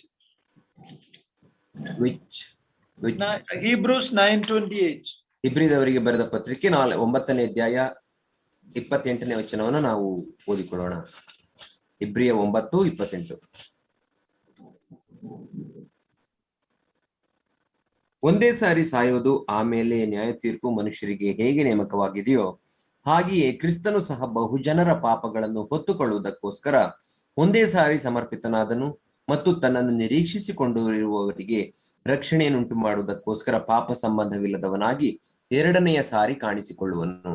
So his heirship will be completely fulfilled at his second coming. ಆದ್ದರಿಂದ ಆತನ ಬಾಧ್ಯತೆಯು ಸಂಪೂರ್ಣವಾಗಿ ಆತನಿಗೆ ಅಧೀನವಾಗುವುದು ಯಾವಾಗಂದರೆ ಆತನ ಎರಡನೇ ಬರೋಣದಲ್ಲಿ. In Hebrews 2 verse 5, ಇಬ್ರಿಯದವರಿಗೆ ಬರೆದ ಪತ್ರಿಕೆ 2ನೇ ಅಧ್ಯಾಯ 5ನೇ ವಚನದಲ್ಲಿ there is a reference to the world to come. ಅಲ್ಲಿ ಬರಲಿಕ್ಕಿರುವಂತಹ ಆ ಲೋಕದ ಕುರಿತಾಗಿ ಅಲ್ಲಿ ತಿಳಿಸಲ್ಪಟ್ಟಿದೆ. ನಾವು ಪ್ರಸ್ತಾಪಿಸುವ ಮುಂದಣ ಸಾಮ್ರಾಜ್ಯವನ್ನು ಆತನು ದೇವದೂತರಿಗೆ ಅಧೀನ ಮಾಡಲಿಲ್ಲವಲ್ಲ. So there is a world to come, a kingdom to come, when Christ will be ruling everything. ಒಂದು ಸಾಮ್ರಾಜ್ಯವು ಅದು ಬರಲಿಕ್ಕಿದೆ, ಅದರಲ್ಲಿ ಕ್ರಿಸ್ತನೇ ಅಧಿಕಾರಿಯಾಗಿರುತ್ತಾನೆ, ಆಳುವವನಾಗಿರುತ್ತಾನೆ. So first thing we saw that Christ the Son, the Lord Jesus the Son, is the heir of all things. ಮೊದಲನೇದಾಗಿ ನಾವು ನೋಡಿಕೊಂಡದ್ದೇನೆಂದರೆ ದೇವರ ಮಗನಾದಂತಹ ಯೇಸು ಕ್ರಿಸ್ತನೇ ಆತನು ಎಲ್ಲದಕ್ಕೂ ಬಾಧ್ಯಸ್ಥನಾಗಿದ್ದಾನೆ. Number 2, ಎರಡನೇದಾಗಿ his lordship over history. ಆತನ ಇತಿಹಾಸದ ಮೇಲೆ ಆತನ ಅಧಿಕಾರ ಅಥವಾ ಆತನ ಪ್ರಭುತ್ವವನ್ನು ನಾವು ನೋಡುತ್ತೇವೆ. The author goes on to say that God made the world through the Son. ಈ ಒಂದು ಪತ್ರಿಕೆಯ ಬರಹಗಾರನು ಈ ರೀತಿ ಹೇಳುತ್ತಾನೆ, ದೇವರು ತನ್ನ ಮಗನ ಮುಖಾಂತರ ಲೋಕವನ್ನ He made all the world through him. ಆತನು ತನ್ನ ಮಗನ ಮುಖಾಂತರ ಎಲ್ಲವನ್ನ ಜಗತ್ತನ್ನ ಉಂಟು ಮಾಡಿದನು ಎಂಬುದಾಗಿ ಆತನು ಹೇಳುತ್ತಾನೆ. Actually the world actually means the ages, yuga. ಅಲ್ಲಿ ಜಗತ್ತು ಎಂಬುದಾಗಿ ಹೇಳುವಾಗ ಯುಗಗಳು ಅಥವಾ ಕಾಲಗಳು ಎಂಬುದಾಗಿ ಅರ್ಥವಾಗುತ್ತದೆ. That means God has a plan for the ages, the history, it is fulfilling it. God has a final purpose for everything. It is fulfilling through the ages. ಆ ದೇವರು ಈ ಪ್ರತಿಯೊಂದು ಯುಗಗಳಿಗೂ ತನ್ನದೇ ಆದಂತ ಯೋಜನೆಗಳನ್ನ ಇಟ್ಟುಕೊಂಡಿದ್ದಾನೆ. ಆ ಕಾಲದಲ್ಲಿ ಆ ಯೋಜನೆಗಳು ಆ ಯುಗದಲ್ಲಿ ಸಂಪೂರ್ಣಗೊಳ್ಳಬೇಕು ಎಂಬುದಾಗಿ, ಆ ನೆರವೇರಬೇಕು ಎಂಬುದಾಗಿ ಆತನು ಯೋಚಿಸಿದ್ದಾನೆ. ಅದೇ ರೀತಿ ಅವೆಲ್ಲವೂ ನೆರವೇರುತ್ತಾ ಇವೆ. God's eternal plan is fulfilling through different ages in the Bible's account. ದೇವರ ನಿತ್ಯತ್ವದ ಯೋಜನೆಯು ಅದು ಸತ್ಯವೇದದಲ್ಲಿ ಭಾಗವಾಗಿ ಅದು ನೆರವೇರುತ್ತಾ ಬಂದಿದೆ. In the Old Testament prophets, they appeared for a little time in their era. ನಾವು ಹಳೆಯ ಒಡಂಬಡಿಕೆ ಪ್ರವಾದಿಗಳನ್ನು ನಾವು ನೋಡುವಾಗ ಅವರ ಯುಗದಲ್ಲಿ, ಅವರ ಕಾಲದಲ್ಲಿ ಅವರು ತಾತ್ಕಾಲಿಕವಾಗಿ ಕಾಣಿಸಿಕೊಂಡರಷ್ಟೇ. But the Son of God, however, operates and manages the universe throughout all the time period, all the ages. ಆದರೆ ದೇವರ ಮಗನನ್ನು ನಾವು ನೋಡುವಾಗ ಆತನು ಎಲ್ಲಾ ಯುಗಗಳಲ್ಲಿಯೂ ಎಲ್ಲಾ ಕಾಲದಲ್ಲಿಯೂ ಆತನು ಬಹು ಪ್ರಕಾಶವಾಗಿ ಕಾಣಿಸಿಕೊಳ್ಳುವವನಾಗಿರುತ್ತಾನೆ. ಎಲ್ಲವೂ ಆತನ ಅಧೀನದಲ್ಲಿತ್ತು. So the Son is before all the ages of history. ಆದ್ದರಿಂದ ಮಗನು ಎಲ್ಲಾ ಯುಗಗಳು ಮತ್ತು ಇತಿಹಾಸವು ಪ್ರಾರಂಭವಾಗುವುದಕ್ಕಿಂತ ಮುಂಚೆಯೇ ಇದ್ದವನು. It implies the pre-existence of the Lord. ಅದು ಕರ್ತನ ಅಪೂರ್ವ ಅಸ್ತಿತ್ವ ಎಂಬಂತ ಅರ್ಥವನ್ನ ಒಳಗೊಂಡಿದೆ. He existed before the present created universe. ಈಗ ನಮ್ಮ ಕಣ್ಣಿಗೆ ಕಾಣುವಂತಹ ಈ ಒಂದು ಸೃಷ್ಟಿಸುವುದಲ್ಪಡುವುದಕ್ಕಿಂತ ಮುಂಚೆಯೇ ಆತನು ಇದ್ದನು. Number 3, ಮೂರನೇದಾಗಿ his manifestation of divine attributes. ಆತನ ಆ ದೈವಿಕ ಗುಣಲಕ್ಷಣಗಳು ಅವು ಕಾಣಿಸಲ್ಪಟ್ಟವು. The author is not only telling that the Son pre-existed. ಈ ಒಂದು ಬರಹಗಾರನು ಮಗನು ಈ ಹಿಂದೆಯೇ ಪೂರ್ವದಲ್ಲಿ ಅಸ್ತಿತ್ವದಲ್ಲಿದ್ದನು ಎಂಬುದಾಗಿ ಮಾತ್ರ ಹೇಳುತ್ತಿಲ್ಲ. He says that he is the deity, he is God in verse 3. ಮೂರನೇ ವಚನಕ್ಕೆ ಬರುವಾಗ ಆತನೇ ದೇವರು, ಆತನು ದೇವರು ಎಂಬುದಾಗಿ ಹೇಳುತ್ತಾನೆ. It is in the expression being the brightness of his glory. ಅದನ್ನ ಆತನ ಮಹಿಮೆಯ ಪ್ರಕಾಶ ಎಂಬುದಾಗಿ ಆತನು ಅಲ್ಲಿ ವ್ಯಕ್ತಪಡಿಸುತ್ತಾನೆ. There's a difference between reflection and radiance. ನಾವು ಒಂದು ಪ್ರತಿಬಿಂಬಕ್ಕೂ ಮತ್ತು ಪ್ರಕಾಶಕ್ಕೂ ಬೇರೆ ಬೇರೆ ಅರ್ಥಗಳುಂಟು. The comparison is like the sunlight, not the moonlight. ಅದಕ್ಕೆ ನಾವು ಈ ರೀತಿ ಹೋಲಿಕೆಯನ್ನ ಹೇಳಬಹುದು. ಪ್ರಭಾವ ಎಂಬುದಾಗಿ ಹೇಳುವಾಗ ಅದು ಸೂರ್ಯನ ಪ್ರಕಾಶಮಾನಕ್ಕೆ ಬೆಳಕಿಗೆ ಸದೃಶ್ಯವಾಗಿದೆ, ಆದರೆ ಚಂದ್ರನ ಬೆಳಕಿನ ರೀತಿಯಲ್ಲ. Moon reflects sun's light. ಚಂದ್ರ ಸೂರ್ಯನ ಬೆಳಕನ್ನ ಪ್ರತಿಬಿಂಬಿಸುತ್ತದೆ. But the sun has light in itself. ಆದರೆ ಸೂರ್ಯನಲ್ಲಿ ತನ್ನಲ್ಲಿಯೇ ಒಂದು ಬೆಳಕುಂಟು. So the Son of God, the Lord Jesus Christ, flashes forth the glory of God. ದೇವರ ಮಗನಾದ ಯೇಸು ಕ್ರಿಸ್ತನು ಆತನು ತನ್ನ ಮಹಿಮೆಯನ್ನ ಆತನು ಪ್ರಕಾಶಿಸಿ ತನ್ನೊಂದಿಗೆ ತನ್ನ ಒಳಗಿಂದಲೇ ಆತನು ಪ್ರಕಾಶಪಡಿಸುತ್ತಾನೆ. He is the source and radiance. ಆತನೇ ಆ ಬೆಳಕಿನ ಮೂಲ ಮತ್ತು ಬೆಳಕಾಗಿದ್ದಾನೆ. That deity includes the Father and the Son. ಆತನ ದೈವತ್ವವನ್ನು ನಾವು ನೋಡುವಾಗ ಅದು ತಂದೆಯಾದ ದೇವರು ಮಗನಾದ ದೇವರು ಇಬ್ಬರನ್ನು ಒಳಗೊಂಡಿದೆ. Son was of the one nature with the Father. ಮಗನು ತಂದೆಯ ಆ ಒಂದು ಸ್ವಭಾವದಲ್ಲಿ ಒಂದಾಗಿದ್ದಾನೆ. Therefore he is fully qualified than any prophet to reveal God. ಆದ್ದರಿಂದಲೇ ಆತನು ಬೇರೆ ಎಲ್ಲಾ ಪ್ರವಾದಿಗಳಿಗಿಂತಲೂ ದೇವರ ಚಿತ್ತವನ್ನ ದೇವರ ಮಾತುಗಳನ್ನ ತಿಳಿಸುವುದಕ್ಕೆ ಸಮರ್ಥನಾಗಿದ್ದಾನೆ, ಅಯೋಗ್ಯನಾಗಿದ್ದಾನೆ. ದೇವರನ್ನೇ ತೋರಿಸುವುದಕ್ಕೆ he himself is the equal to the Father. ದೇವರನ್ನೇ ತೋರಿಸುವುದಕ್ಕೆ ಆತನು ಸಮರ್ಥನಾಗಿದ್ದಾನೆ, ಯಾಕಂದರೆ ಆತನು ದೇವರಿಗೆ ಸರಿಸಮಾನನು. Number 4. ನಾಲ್ಕನೇದಾಗಿ his embodiment of the divine essence. ಆ ದೈವಿಕ ಸಾರಾಂಶವು ಆತನಲ್ಲಿಯೇ ನೆಲೆಗೊಂಡಿತ್ತು. The author says he is the express image of God.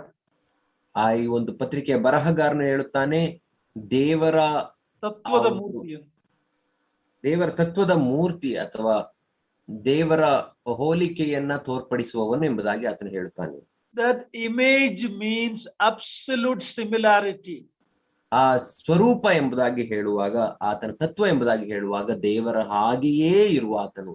In other words, the Son is the exact perfect copy of his Father in his divine nature. ಇನ್ನೊಂದು ಮಾತಿನಲ್ಲಿ ಹೇಳುವುದಾದರೆ ಮಗನು ತನ್ನ ತಂದೆಯಾದ ದೇವರ ಆ ಒಂದು ಪರಿಪೂರ್ಣವಾದಂತಹ ಒಂದು ಪರಿಪೂರ್ಣವಾದಂತಹ ಒಂದು ಪ್ರಭಾವ ಅಥವಾ we can say it an exact copy. ಆತನ ಒಂದು copy means ದೇವರಿಯನ I know it's difficult to say it. He is exactly what God the Father is. ದೇವರ ಸ್ವರೂಪವೇ ಆತನಲ್ಲಿ. It's not ಛಾಯೆ. Yeah. Sorry. Okay. ಛಾಯೆ, ದೇವರ ಛಾಯೆಯೇ ಅಥವಾ ದೇವರ ಪ್ರಭಾವವೇ ಆತನು ಆಗಿದ್ದಾನೆ. That is the word ಆತನ ತತ್ವದ ಮೂರ್ತಿ means exactly. That is why Jesus said, if you have seen me, you have seen the Father. ತತ್ವದ ಮೂರ್ತಿ ಎಂಬಂತ ಪದದ ಅರ್ಥ ಅದೇ ಆಗಿದೆ. ಅದನ್ನೇ ಯೇಸು ಕ್ರಿಸ್ತನು ಹೇಳುತ್ತಾನೆ, ನೀವು ನನ್ನನ್ನು ನೋಡಿರುವುದಾದರೆ ತಂದೆಯನ್ನ ನೋಡಿದ್ದೀರಿ. I and the Father are one, exact. ಯಾಕಂದರೆ ನಾನು ತಂದೆಯು ಒಂದೇ ಆಗಿದ್ದೇವೆ ಎಂಬುದಾಗಿ ಹೇಳುತ್ತಾನೆ. Number 5. ಐದನೇದಾಗಿ his government in the universe. ಈ ಪ್ರಪಂಚದಲ್ಲಿ ಆತನ ಅಧಿಕಾರ ಅಥವಾ ಆತನ ಸಾಮ್ರಾಜ್ಯ. That is by the statement is upholding all things by the word of his power. ಅದನ್ನ ನಾವು 3ನೇ ವಚನದಲ್ಲಿ ಮಧ್ಯಭಾಗದಲ್ಲಿ ನಾವು ನೋಡುತ್ತೇವೆ, ತನ್ನ ಶಕ್ತಿಯ ವಾಕ್ಯದಿಂದ ಸಮಸ್ತಕ್ಕೆ ಆಧಾರವೂ ಆಗಿದ್ದಾನೆ. See in Numbers chapter 11 verse 14, Moses makes a statement. Aranya Kanda 11ನೇ ಅಧ್ಯಾಯ 14ನೇ ವಚನದಲ್ಲಿ ಮೋಶೆಯು ಒಂದು ಹೇಳಿಕೆಯನ್ನ ಕೊಡುತ್ತಾನೆ. Can you read that? Numbers 11:14. ನಾವು ಅದನ್ನ ಅರಣ್ಯಕಾಂಡ 11ನೇ ಅಧ್ಯಾಯ 14ನೇ ವಚನದಲ್ಲಿ ನಾವು ನೋಡಿಕೊಳ್ಳೋಣ.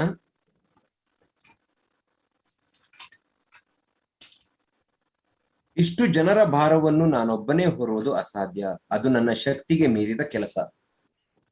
Moses is saying, I am not able to bear all these people's burden. I am not able. That's what Moses is telling. ಮೋಶೆಯು ಇಲ್ಲಿ ಹೇಳುತ್ತಿದ್ದಾನೆ, ಇಷ್ಟು ಜನರ ಭಾರವನ್ನ ಹೊತ್ತುಕೊಳ್ಳುವುದು ನನಗೆ ಅಸಾಧ್ಯ, ಯಾಕಂದ್ರೆ ಅದು ನನ್ನ ಸಾಮರ್ಥ್ಯಕ್ಕೆ ಮೀರಿದ್ದು.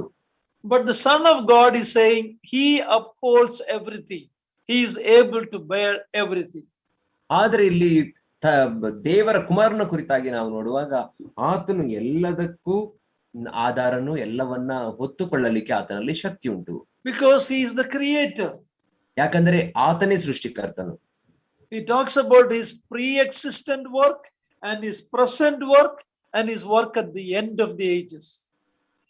ಇಲ್ಲಿ ಆತ ಮಾತನಾಡುವಂಥದ್ದು ಆತನ ಪ್ರಪಂಚ ಅಸ್ತಿತ್ವಕ್ಕೆ ಬರುವುದಕ್ಕಿಂತ ಮುಂಚೆ ಮಾಡಿದಂತ ಕಾರ್ಯಗಳು ಮತ್ತು ಸೃಷ್ಟಿಯಾದ ನಂತರ ಆತನು ಮಾಡಿದಂತ ಕಾರ್ಯಗಳು ಮತ್ತು ಮುಂದೆ ಬರ್ಲಿಕ್ಕಿರುವಂತಹ ಲೋಕದಲ್ಲಿ ಆತನು ಮಾಡುವಂತ ಕಾರ್ಯಗಳ ಕುರಿತಾಗಿ ಮಾತನಾಡುತ್ತಿದ್ದಾನೆ. Whether it is past, present or future, he is able to uphold everything by the word of his power. ಭೂತಕಾಲವಿರಲಿ, ವರ್ತಮಾನ ಕಾಲವಿರಲಿ, ಭವಿಷ್ಯತ್ ಕಾಲವಿರಲಿ, ಆತನು ಎಲ್ಲವನ್ನು ತನ್ನ ವಾಕ್ಯದ ಶಕ್ತಿಯಿಂದ ಹಿಡಿಯಲಿಕ್ಕೆ ಶಕ್ತನಾಗಿದ್ದಾನೆ. Can you imagine what is the power that upholds this universe? ನೀವು ಈ ಲೋಕವನ್ನ ಆಧಾರವಾಗಿ ಇಟ್ಟಿರುವಂತ ಶಕ್ತಿ ಯಾವುದು ಎಂಬುದಾಗಿ ಯೋಚಿಸಲಿಕ್ಕೆ ಸಾಧ್ಯವಾ? Look at Colossians 1:17. ನಾವು ಕೊಲೋಸಿದವರಿಗೆ ಬರೆದ ಪತ್ರಿಕೆ 1ನೇ ಅಧ್ಯಾಯ 17ನೇ ವಚನವನ್ನ ನೋಡಿಕೊಳ್ಳೋಣ. He is before all things, and in him all things hold together. ಆತನು ಎಲ್ಲಕ್ಕೂ ಮೊದಲು ಇದ್ದವನು, ಆತನು ಸಮಸ್ತಕ್ಕೂ ಆಧಾರಭೂತನು. See, in the Bible, when we look at our God, the history and life are not purposeless. ನಾವು ಸತ್ಯವೇದದಲ್ಲಿ ನಾವು ನೋಡುವಾಗ, ನಮ್ಮ ದೇವರ ಕುರಿತಾಗಿ ನೋಡುವಾಗ, ಆತನ ಇತಿಹಾಸ ಮತ್ತು ಆತನ ಜೀವನ ಅದು ಯಾವುದೇ ಯೋಜನೆ ಇಲ್ಲದಂತ ಜೀವಿತವಲ್ಲ. Even our life, it is not meaningless. ನಮ್ಮ ಜೀವಿತವು ಕೂಡ ಅದು ಅರ್ಥರಹಿತವಾದದ್ದಲ್ಲ. In the Hindu belief, life is a cycle. You go through janana marana. It is a cycle without any purpose. ನಾವು ಹಿಂದೂ ಧರ್ಮದಲ್ಲಿ, ಹಿಂದೂ ನಂಬಿಕೆ ಪ್ರಕಾರ ನೋಡುವಾಗ ಮತ್ತೆ ಜನನ, ಮತ್ತೆ ಮರಣ, ಮತ್ತೆ ಪುನರುಟ್ಟುವಿಕೆ, ಈ ರೀತಿ ಪುನರ್ಜನ್ಮ, ಈ ರೀತಿ ಒಂದು ಚಕ್ರಾಕಾರದ ರೀತಿಯಲ್ಲಿ ಮಾತನಾಡುತ್ತದೆ. But our God's purpose in the universe, in our life, is not a cycle. It has a beginning and it goes on and it will come to a conclusion, a divine conclusion. ಆದರೆ ಈ ಲೋಕದ ಕುರಿತಾದ ದೇವರ ಯೋಜನೆ ಮತ್ತು ನಮ್ಮ ಜೀವಿತದ ಯೋಜನೆಯಲ್ಲಿ ನೋಡುವಾಗ ಅದಕ್ಕೆ ಒಂದು ಆದಿಯುಂಟು, ಅದು ಮುಂದುವರೆದುಕೊಂಡು ಹೋಗುತ್ತದೆ. ಒಂದು ದಿನ ಅದು ಎಲ್ಲವೂ ಸಂಪೂರ್ಣವಾಗಿ ಅದು ಒಂದು ಅಂತ್ಯಕ್ಕೆ ಬರುತ್ತದೆ. History and life has great meaning and purpose. ಇತಿಹಾಸ ಮತ್ತು ಜೀವನ ಅದು ಪ್ರಾಮುಖ್ಯವಾದ ಉದ್ದೇಶ ಮತ್ತು ಅರ್ಥವನ್ನು ಹೊಂದಿದ್ದಾಗಿದೆ. God is taking history forward to his eternal purpose to fulfill everything in Christ Jesus. ದೇವರು ಇತಿಹಾಸವನ್ನು ಮುಂದುವರಿಸಿಕೊಂಡು ಹೋಗುವವನಾಗಿ ತನ್ನ ಆ ನಿತ್ಯತ್ವದ ಯೋಜನೆ ತನ್ನ ಮಗನ ಮೂಲಕ ನೆರವೇರಬೇಕು ಎಂಬುದಾಗಿ ಅಲ್ಲಿಗೆ ಅದನ್ನು ಕೊಂಡೊಯ್ಯುತ್ತಿದ್ದಾನೆ. How sad when life is just a cycle. ಜೀವನವನ್ನ ಕೇವಲ ಒಂದು ಚಕ್ರ ಎಂಬುದಾಗಿ ನಾವು ಆಲೋಚಿಸುವಾಗ ಅದು ಎಂತಹ ದುಃಖಕರವಾದ ಸಂಗತಿ. Number 6. 6ನೇದಾಗಿ, his provision of purification of sins. ಪಾಪದ ವಿಶುದ್ಧಿಗಾಗಿ ಆತನು ಮಾಡಿದಂತಹ ಕಾರ್ಯ. At this point, the author briefly introduced the main central doctrine of this epistle. ಈ ಒಂದು ವಚನ ಭಾಗಕ್ಕೆ ಬರುವಾಗ ಈ ಪತ್ರಿಕೆಯ ಬರಹಗಾರನು ಈ ಪತ್ರಿಕೆಯ ಮೂಲ ಉದ್ದೇಶವನ್ನು ನಮಗೆ ಪರಿಚಯಿಸುತ್ತಾನೆ. He made purification for sins. ಪಾಪ ವಿಶುದ್ಧಿಯನ್ನ ಆತನು ಮಾಡಿದನು. That is the main doctrine of this psalm in the excellency of the Lord Jesus. This epistle talking about the greatness of the Lord Jesus Christ in his priestly ministry. ಯೇಸು ಕ್ರಿಸ್ತನ ಆ ಮಹಾಯಾಜಕನ ಪಾತ್ರದಲ್ಲಿ ಆತನು ಮಾಡಿ ಮುಗಿಸಿದಂತ ಪ್ರಾಮುಖ್ಯ ಕಾರ್ಯವಾದ ಪಾಪ ವಿಶುದ್ಧಿಯ ಕುರಿತಾಗಿ ಈ ಪತ್ರಿಕೆಯು ಪ್ರಾರಂಭಿಸುತ್ತದೆ. It will be expanded more in the coming chapters. ಮುಂದಿನ ಅಧ್ಯಾಯಗಳಲ್ಲಿ ಇದು ಇನ್ನೂ ಹೆಚ್ಚು ವಿವರವಾಗಿ ವಿವರಿಸಲ್ಪಟ್ಟಿದೆ. But here he goes direct to the point in the very beginning of the epistle about him purging our sins. ಈ ಪತ್ರಿಕೆ ಬರಹಗಾರನು ನೇರವಾಗಿ ಈ ಪತ್ರಿಕೆಯ ಮುಖ್ಯ ಉದ್ದೇಶವಾದಂತಹ ನಮ್ಮ ಪಾಪ ವಿಶುದ್ಧಿ ಎಂಬುದರ ಕುರಿತಾಗಿ ನೇರವಾಗಿ ಮಾತನಾಡುತ್ತಾನೆ. That purging of our sin is a priestly term. ಪಾಪ ವಿಶುದ್ಧಿ ಎಂಬುದಾಗಿ ಹೇಳುವಾಗ ಅದು ಯಾಜಕರಿಗೆ ಉಪಯೋಗಿಸಲ್ಪಡುವಂತಹ ಅಥವಾ ಯಾಜಕರು ಮಾಡುತ್ತಿದ್ದಂತಹ ಪದವಾಗಿದೆ. It talks about Christ's high priestly work. ಅದು ಕ್ರಿಸ್ತನ ಮಹಾಯಾಜಕ ಕಾರ್ಯದ ಕುರಿತಾಗಿ ಮಾತನಾಡುತ್ತದೆ. That is what is going to come more in the coming chapters. ಈ ಮುಂದಿನ ಅಧ್ಯಾಯಗಳಲ್ಲಿ ಅದನ್ನೇ ನಾವು ಹೆಚ್ಚಾಗಿ ನೋಡುತ್ತೇವೆ. All people are sinners according to the word of God. ದೇವರ ವಾಕ್ಯದ ಪ್ರಕಾರ ಪ್ರತಿಯೊಬ್ಬ ಮನುಷ್ಯನು ಪಾಪಿ. We are all stained with the guilt. ನಾವೆಲ್ಲರೂ ಆ ಒಂದು ಪಾಪದ ಅಳುಕನ್ನ ಹೊಂದಿದವರಾಗಿದ್ದೇವೆ. That separates us from a holy God. ಅದು ಪರಿಶುದ್ಧನಾದ ದೇವರಿಂದ ನಮ್ಮನ್ನ ಬೇರ್ಪಡಿಸುತ್ತದೆ. Only a sacrifice of sins can cleanse away that guilt.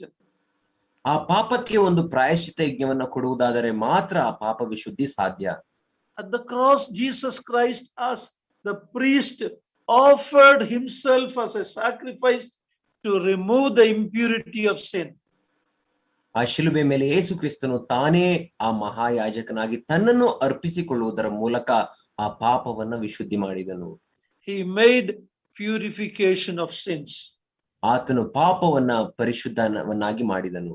And no one else in any religion who has done this. ಯಾರು ಈ ಹಿಂದೆ ಮತ್ತು ಯಾವುದೇ ಧರ್ಮದಲ್ಲಿ ಈ ಕಾರ್ಯವನ್ನ ಇದುವರೆಗೆ ಮಾಡಿರಲಿಲ್ಲ. Number 7. ಏಳನೇದಾಗಿ his exaltation into glory. ಮಹಿಮೆಗೆ ಆತನ ಎತ್ತಲ್ಪಡುವಿಕೆ. Here we read that after his high priestly work, ಇಲ್ಲಿ ನಾವು ಓದುವಾಗ ಆತನ ಮಹಾಯಾಜಕ ಕಾರ್ಯವನ್ನು ಆತನು ಮಾಡಿ ಮುಗಿಸಿದ ನಂತರ on the cross of Calvary, ಆ ಶಿಲುಬೆಯ ಮೇಲೆ the Son of God sat down at the right hand of the Majesty on high. ಆ ಮಗನಾದ ದೇವರು ತಂದೆಯ ಬಲಪಾರ್ಶ್ವದಲ್ಲಿ ಉನ್ನತದಲ್ಲಿ ಆತನು ಆಸನಾರೂಢನಾದನು. When we read about he sat down, ಆತನು ಕೂತುಕೊಂಡನು ಎಂಬುದಾಗಿ ನಾವು ಓದುವಾಗ it talks about his work of purification was completed. ಅದರ ಅರ್ಥ ಆತನ ಪಾಪ ವಿಶುದ್ಧಿ ಮಾಡುವಂತ ಕಾರ್ಯ ಅದು ಪರಿಪೂರ್ಣವಾಯಿತು ಎಂಬುದಾಗಿ ಅರ್ಥವಾಗುತ್ತದೆ. We know one of the last words from the cross was, it is finished, tetelestai. ನಾವು ಆತನ ಶಿಲುಬೆ ಮೇಲೆ ಮಾತನಾಡಿದಂತ ಮಾತುಗಳಲ್ಲಿ ಕಡೆಯ ಕೆಲವು ಮಾತುಗಳು ಯಾವುದಂದರೆ ಆ ತೀರಿತು ಎಂಬುದಾಗಿ, ಟೆಟೆಲಸ್ಟೈ ಎಂಬುದಾಗಿ ಗ್ರೀಕ್ ಭಾಷೆಯಲ್ಲಿ means completely paid. The debt is completely paid. ಅದರ ಅರ್ಥ ಪಾಪದ ಆ ಒಂದು ಸಾಲವು ಸಂಪೂರ್ಣವಾಗಿ ತೀರಿ ಹೋಯಿತು. The Old Testament priest never sat down. ಹಳೆ ಒಡಂಬಡಿಕೆಯ ಯಾಜಕನು ಆತನು ಕೂತುಕೊಳ್ಳಲಿಲ್ಲ ಎಂದಿಗೂ. Their work was never completed. ಅವರ ಕೆಲಸ ಕಾರ್ಯ ಅದು ಎಂದಿಗೂ ಮುಗಿಯಲಿಲ್ಲ. But when it comes to the Lord Jesus Christ's work, it is done and he sat down. ಆದರೆ ನಮ್ಮ ಕರ್ತನ ಅಂತ ಯೇಸು ಕ್ರಿಸ್ತನ ಕಾರ್ಯವನ್ನ ನಾವು ನೋಡುವಾಗ ಆತನು ಎಲ್ಲವನ್ನ ತೀರಿಸಿದನು ಮತ್ತು ಕೂತುಕೊಂಡನು.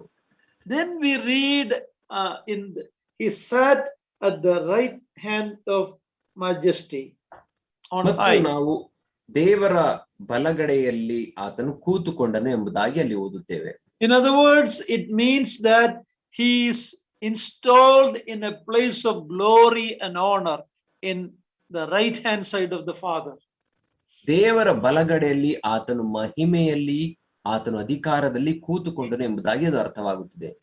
We know in Philippians 2:5-8 we read about the humiliation of Jesus Christ, how he humbled himself, and from verse 9 it says, therefore God has highly exalted him, given him a name above every name.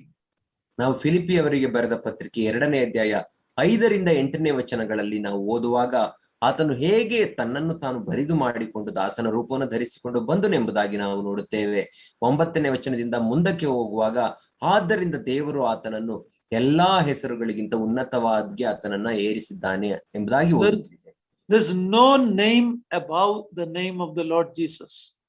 ಯೇಸು ಕ್ರಿಸ್ತನ ಹೆಸರಿಗಿಂತ ಉನ್ನತವಾದ ಬೇರೆಯೊಂದು ಹೆಸರು ಯಾವುದೂ ಇಲ್ಲ. God has placed him in the highest place at the right hand of the majesty on high. ದೇವರು ಆತನನ್ನ ಅತ್ಯುನ್ನತ ಸ್ಥಾನಕ್ಕೆ ಏರಿಸಿ ತನ್ನ ಬಲಗಡೆಯಲ್ಲಿ ಕೂರಿಸಿಕೊಂಡಿದ್ದಾನೆ. We have a little picture of this right hand in 1 Kings chapter 2 verse 19. ನಾವು ಒಂದು ಅರಸುಗಳ ಪುಸ್ತಕ 2:19 ಎರಡನೇ ಅಧ್ಯಾಯ, ಒಂದು ಅರಸು ಎರಡನೇ ಅಧ್ಯಾಯ 19ನೇ ವಚನದಲ್ಲಿ ಈ ಒಂದು ಬಲಗಡೆಯಲ್ಲಿ ಕೂತುಕೊಳ್ಳುವುದರ ಕುರಿತಾದ ಒಂದು ಕಿರುನೋಟವನ್ನು ನಾವು ಅಲ್ಲಿ ನೋಡಬಹುದು. Solomon is letting his mother Bathsheba come and sit at his right hand. ಇಲ್ಲಿ ನಾವು ಅರಸನಾದ ಸೊಲೊಮೋನನು ತನ್ನ ತಾಯಿಯಾದಂತ ಬೆಚ್ಚಬೆಯನ್ನ ತನ್ನ ಬಲಗಡೆಯಲ್ಲಿ ಕೂತುಕೊಳ್ಳಲಿಕ್ಕೆ ಅವಕಾಶ ಮಾಡುತ್ತಾನೆ. Read verse 2:19, chapter 2, 1 Kings chapter 2 verse 19. ಒಂದು ಅರಸುಗಳ ಪುಸ್ತಕ ಎರಡನೇ ಅಧ್ಯಾಯ 19ನೇ ವಚನವನ್ನು ನಾವು ಓದಿಕೊಳ್ಳೋಣ. ಆಕೆಯು ಅದೋನೀಯನಿಗಾಗಿ ಮಾತಾಡುವುದಕ್ಕೋಸ್ಕರ ಅರಸನಾದ ಸೊಲೊಮೋನನ ಬಳಿಗೆ ಬರುತ್ತಿರುವಾಗ ಅರಸನು ಎದ್ದು ಹೋಗಿ ಆಕೆಯನ್ನು ಎದುರುಗೊಂಡು ನಮಸ್ಕರಿಸಿದನು. ಅನಂತರ ತಾನು ಸಿಂಹಾಸನದ ಮೇಲೆ ಕೂತು ರಾಜಮಾತೆಗೋಸ್ಕರ ಒಂದು ಆಸನವನ್ನು ತರಿಸಲು ಆಕೆಯು ಅವನ ಬಲಗಡೆಯಲ್ಲಿ ಕೂತುಕೊಂಡು. Okay, so right hand side is a place of honor. ಬಲಗಡೆಯಲ್ಲಿ ಎಂಬುದಾಗಿ ಹೇಳುವಾಗ ಅದು ಗೌರವಯುತವಾದಂತ ಒಂದು ಸ್ಥಾನ. We looked at 7 reasons why the Lord Jesus Christ superior to anyone, any prophet, anyone else in the word of God. ನಾವು ಯಾಕೆ ಯೇಸು ಕ್ರಿಸ್ತನು ಎಲ್ಲಾ ಪ್ರವಾದಿಗಳಿಗಿಂತಲೂ ಎಲ್ಲರಿಗಿಂತಲೂ ಬೇರೆ ಯಾವ ವ್ಯಕ್ತಿಗಿಂತಲೂ ಆತನು ಅತ್ಯುನ್ನತನು ಎಂಬುದಕ್ಕೆ 7 ಕಾರಣಗಳನ್ನು ನೋಡಿಕೊಂಡೆವು. Why his word is the final? ಯಾಕೆ ಆತನ ಮಾತೇ ಅದು ಅಂತ್ಯವಾದ ಮಾತು. Let me close by repeating that 7 important facts. ಆ 7 ಸತ್ಯಾಂಶಗಳು ಕಾರಣಗಳನ್ನು ನಾನು ಮತ್ತೆ ಉಚ್ಚರಿಸುವವನಾಗಿ ನನ್ನ ಮಾತುಗಳನ್ನು ಮುಗಿಸುತ್ತೇನೆ. He is appointed as the heir. ಆತನು ಬಾಧ್ಯಸ್ಥನಾಗಿ ನೇಮಿಸಲ್ಪಟ್ಟಿದ್ದಾನೆ. His lordship over history. ಆತನು ಇತಿಹಾಸದ ಮೇಲೆ ಪ್ರಭುತ್ವವನ್ನು ಹೊಂದಿದವನಾಗಿದ್ದಾನೆ. His divine attributes. ಆತನ ದೈವಿಕ ಗುಣಲಕ್ಷಣಗಳು. He is the exact essence of God the Father. ತಂದೆಯಾದ ದೇವರ ಪರಿಪೂರ್ಣ ತತ್ವದ ಮೂರ್ತಿಯೇ ಆತನಾಗಿದ್ದಾನೆ. He governs the whole universe from beginning, now until the end. ಆದಿಯಿಂದ ಇಂದಿಗೂ ಮತ್ತು ಮುಂದೆ ಭವಿಷ್ಯದಲ್ಲಿಯೂ ಕೂಡ ಪರಿಪೂರ್ಣವಾಗಿ ಆಳುವಾತನು ಆತನೇ ಆಗಿದ್ದಾನೆ. God's purpose through the ages is going to fulfill, come to that purposed conclusion.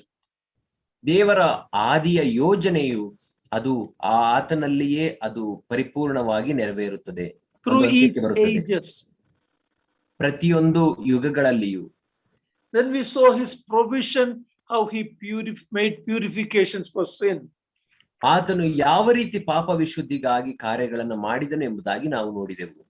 Finally, his exaltation into glory at the right hand of the majesty on high. ಕಡೆಯದಾಗಿ ಆತನು ಯಾವ ರೀತಿ ಮಹಿಮೆಗೆ ಏರಿಸಲ್ಪಟ್ಟನು, ದೇವರ ಬಲಗಡೆಯಲ್ಲಿ ಆಸನಾರೂಢನಾದನು ಎಂಬುದಾಗಿ ನೋಡಿಕೊಂಡೆವು. We have only looked at 3 verses in summary. ನಾವು ಸಾರಾಂಶವಾಗಿ ಕೇವಲ 3 ವಚನಗಳನ್ನು ನೋಡಿಕೊಂಡೆವು. So in the very beginning of this epistle, the author is telling these believers who are thinking of going back because of persecution, you don't know what you are going to lose if you go back. ಆದ್ದರಿಂದ ಈ ಪತ್ರಿಕೆಯ ಪ್ರಾರಂಭದಲ್ಲಿಯೇ ಬರಹಗಾರನು ಆ ಒಂದು ತಮ್ಮ ಹಿಂದಿನ ಮತಕ್ಕೆ ಹಿಂತಿರುಗಿ ಹೋಗಬೇಕು ಎಂಬುದಾಗಿ ಬಯಸುತ್ತಿದ್ದಂತ ಯಹೂದ್ಯರಿಗೆ ನೀವು ಹಿಂತಿರುಗಿ ಹೋಗುವುದಾದರೆ ಏನನ್ನ ಕಳೆದುಕೊಳ್ಳುತ್ತೀರಿ ಎಂಬುದಾಗಿ ಮನವರಿಕೆ ಮಾಡಿ ಕೊಡುತ್ತಿದ್ದಾನೆ. If you and I, when we face persecution or difficulties, if we think of going back, we are going to lose the greatest privilege, being children of God. ನೀವು ಮತ್ತು ನಾನು ದೇವರ ವಾಕ್ಯದ ನಿಮಿತ್ತ ಆತನ ಹೆಸರಿನ ನಿಮಿತ್ತ ಹಿಂಸೆಗೆ ಗುರಿಯಾಗುವಾಗ ಹಿಂತಿರುಗಿ ನಮ್ಮ ಹಿಂದಿನ ಮತಕ್ಕೆ ಹೋಗಬೇಕು ಎಂಬುದಾಗಿ ನಾವು ಆಲೋಚಿಸುವಾಗ ದೇವರು ನಮಗಾಗಿ ಇಟ್ಟಿರುವಂತಹ ಅತ್ಯುನ್ನತವಾದಂತಹ ಆಶೀರ್ವಾದ, ಆತನ ಮಗನ ಮೂಲಕ ಬರುವಂತಹ ಆಶೀರ್ವಾದವನ್ನು ಕಳೆದುಕೊಳ್ಳುತ್ತೇವೆ. We are far greater blessed in Christ than if we were in Adam, even if Adam has never sinned. ನಾವು ಆದಾಮನಲ್ಲಿ ಒಂದು ವೇಳೆ ಆದಾಮನು ಪಾಪ ಮಾಡದೇ ಹೋಗಿದ್ದರೆ ಆತನಲ್ಲಿ ನಮಗೆ ಯಾವ ಆಶೀರ್ವಾದವು ಸಿಗುತ್ತಿತ್ತೋ ಅದಕ್ಕಿಂತ ಮಿಗಿಲಾದ ಆಶೀರ್ವಾದವನ್ನ ಆತನ ಮಗನ ಅಂತ ಯೇಸು ಕ್ರಿಸ್ತನ ಮೂಲಕ ನಾವು ಹೊಂದಿದ್ದೇವೆ. Brothers and sisters, what a privileged people we are. ನನ್ನ ಪ್ರಿಯ ಸಹೋದರ ಸಹೋದರಿಯರೇ, ಎಂತ ಭಾಗ್ಯವಂತ ಜನರು ನಾವು. Now, what a privilege people to be the bride of Christ. ನಾವು ಕ್ರಿಸ್ತನ ಮೊದಲಗಿತ್ತಿ ಆಗುವುದಕ್ಕೆ ಎಂತಹ ಆಶೀರ್ವದಿತ ಜನರು. What a privilege to be the children of God. ದೇವರ ಮಕ್ಕಳಾಗುವುದಕ್ಕೆ ಎಂತ ಭಾಗ್ಯದ ಆಶೀರ್ವಾದದ ಸಂಗತಿ. That is why 1 John 3, John says, behold what manner of love the Father has bestowed, that we are called the children of God. ಆದ್ದರಿಂದಲೇ 1 ಯೋಹಾನ ಪತ್ರಿಕೆ 3ನೇ ಅಧ್ಯಾಯದಲ್ಲಿ ಯೋಹಾನ ಈ ರೀತಿ ಹೇಳುತ್ತಾನೆ, ದೇವರ ಮಕ್ಕಳು ಎಂಬ ಹೆಸರನ್ನು ಕೊಡುವುದರಲ್ಲಿ ದೇವರು ನಮ್ಮ ಮೇಲೆ ಎಂಥ ಪ್ರೀತಿಯನ್ನು ಇಟ್ಟಿದ್ದಾನೆ ಎಂಬುದಾಗಿ. Let us never go back. ನಾವು ಮತ್ತೆ ಹಿಂತಿರುಗಿ ಹೋಗದೇ ಇರೋಣ. Let us press on to maturity. ನಾವು ಆ ಪರಿಪಕ್ವತೆಗೆ ಮುಂದೆ ಸಾಗೋಣ. Thank you very much for attending. The study of Hebrews epistle will be a long one, but I assure you it will be worth it. ನೀವು ಎಲ್ಲರೂ ಕೂಡಿ ಬಂದದ್ದಕ್ಕಾಗಿ ನಿಮಗೆ ವಂದನೆಗಳು. ಈ ಇಬ್ರಿಯರಿಗೆ ಬರೆದ ಪತ್ರಿಕೆ ಅಧ್ಯಯನ ಅದು ಉದ್ದನೆಯ ಅಧ್ಯಯನವಾಗಿರುತ್ತದೆ, ಆದರೆ ಇದರಿಂದ ನಿಮಗೆ ಹೆಚ್ಚು ಆಶೀರ್ವಾದ ಸಿಗುತ್ತದೆ ಎಂಬುದಾಗಿ ನಾನು ನಿರೀಕ್ಷೆಯಿಂದ ಹೇಳುತ್ತೇನೆ.